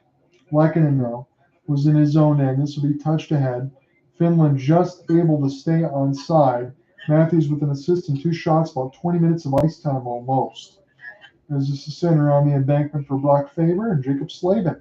Slavin long outlet will send this all the way down. This will not hit Saros, so this will be iced against the Americans. Have you ever seen a more dominant showing like what we saw between the Tkachuk brothers on an American performance tonight? Because this is the best that we've seen of these two brothers so far. Alec, I'm going to firmly say no. There really isn't anything else to say between the hits, the assists, everything. It really gives you the feeling of all the talks we've had about the United States about is this their best roster? If they can play like this, the United States have a chance to get the trophy. For sure. This one will be won by Arakawa. This will be knocked away by Hellebuyck to the right side corner. And now Auston Matthews already back out there. Again, for the United States, just keep rolling those lines and finish the final 3 minutes because you've done your job in this third period. This one now will be put too far for Barkov. And now flipped ahead. Slavin just able to get it out. Now this will be an opportunity one more time as I'll pull up the Finland roster. Good work there. And this will be a long shot as it got knocked away from Vaakanainen from Hellebuyck. And now Matthew Tkachuk, flutter pass, a little bit too hopeful for Noah Hanifin. And this will be recollected with Vaakanainen as he shovels it into the corner. Sent back around the end boards for Adam Fox. 2:25 left to go. A little bit of dress rehearsal for the United States. That never hurts anybody. It saves all of our voices. As you say, Saros, backing around the end boards. As you can be settled for Saturday. Again, make sure you got to get a good sleep. And I'm also going to say that for Alec, as alongside these players, because they're going to have a lot to do on the weekend side. This is a good inside out for Eichel. Try to stay in on his feet. This will be brushed in the corner and then picked off by Lehtinen. As they'll gain the left side red one. A little shovel pass across ice.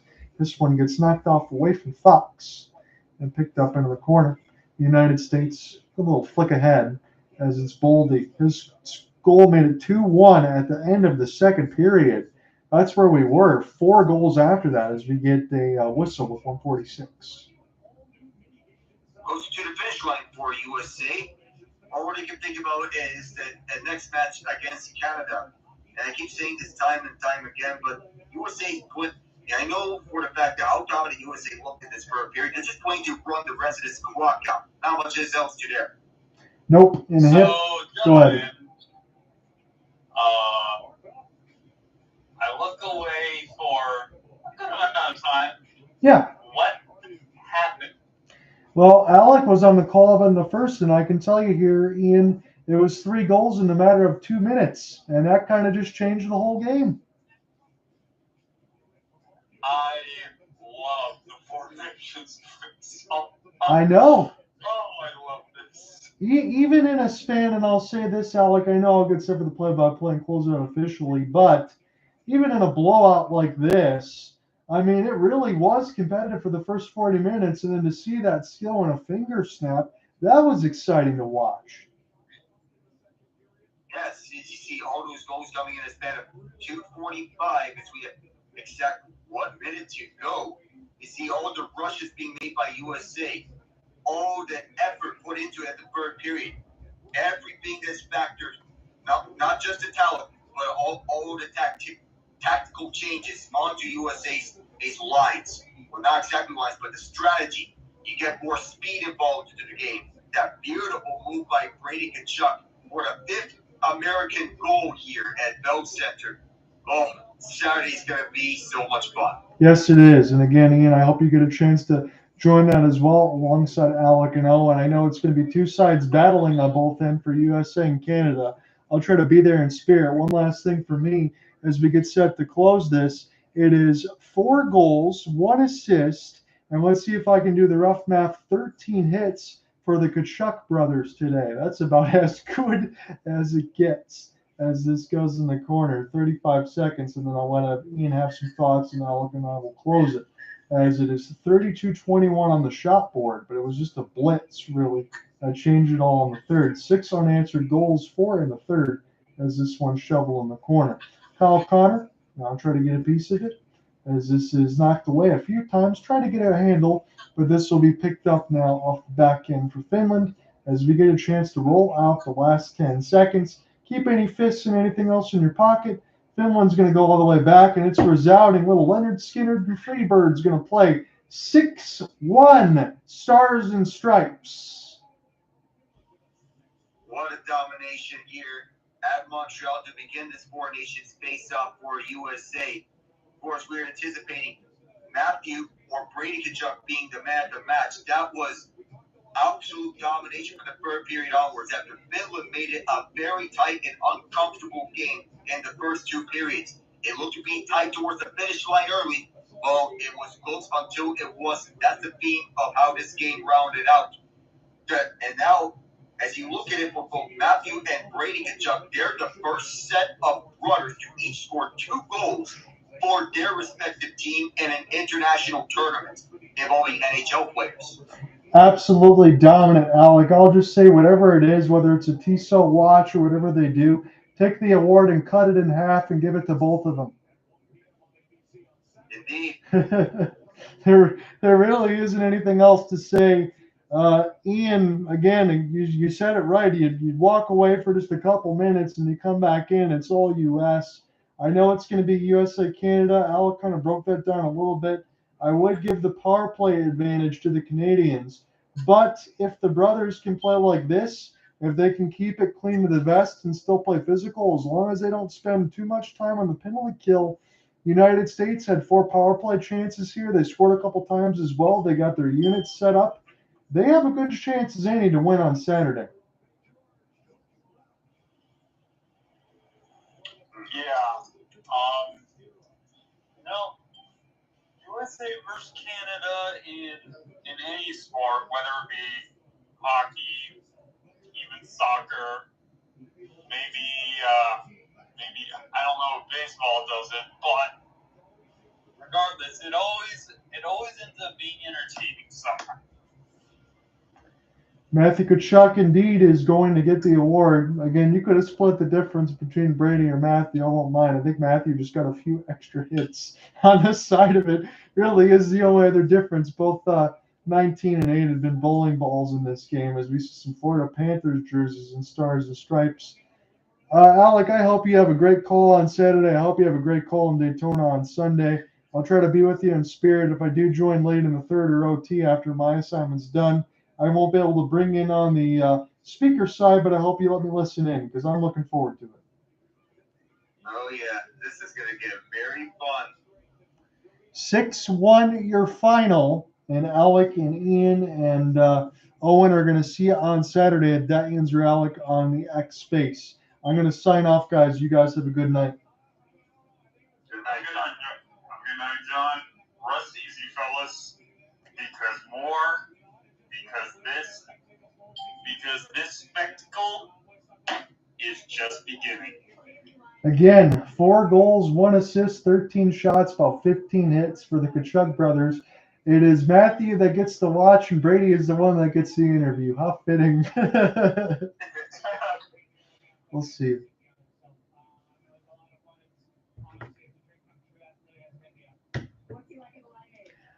Ladies and gentlemen, they're going to set up for a fun Saturday night. United States wins this one in dominant fashion at 6-1. It was a third period blitz. I know some of you guys on the picture for Finland, United States, wanted me to have this on the video side. If YouTube let me do that as far as the guideline regulations, I definitely would. Catch their call on Saturday. I will be joined back in with Alec on Monday between USA, Sweden, and then the championship game, whoever that is, between USA, Canada, Finland, or Sweden. So I'll be back Monday on the side of it officially alongside Alec. I got some Waterford Sharks assignments to do on Saturday and Sunday. You guys take care. Peace.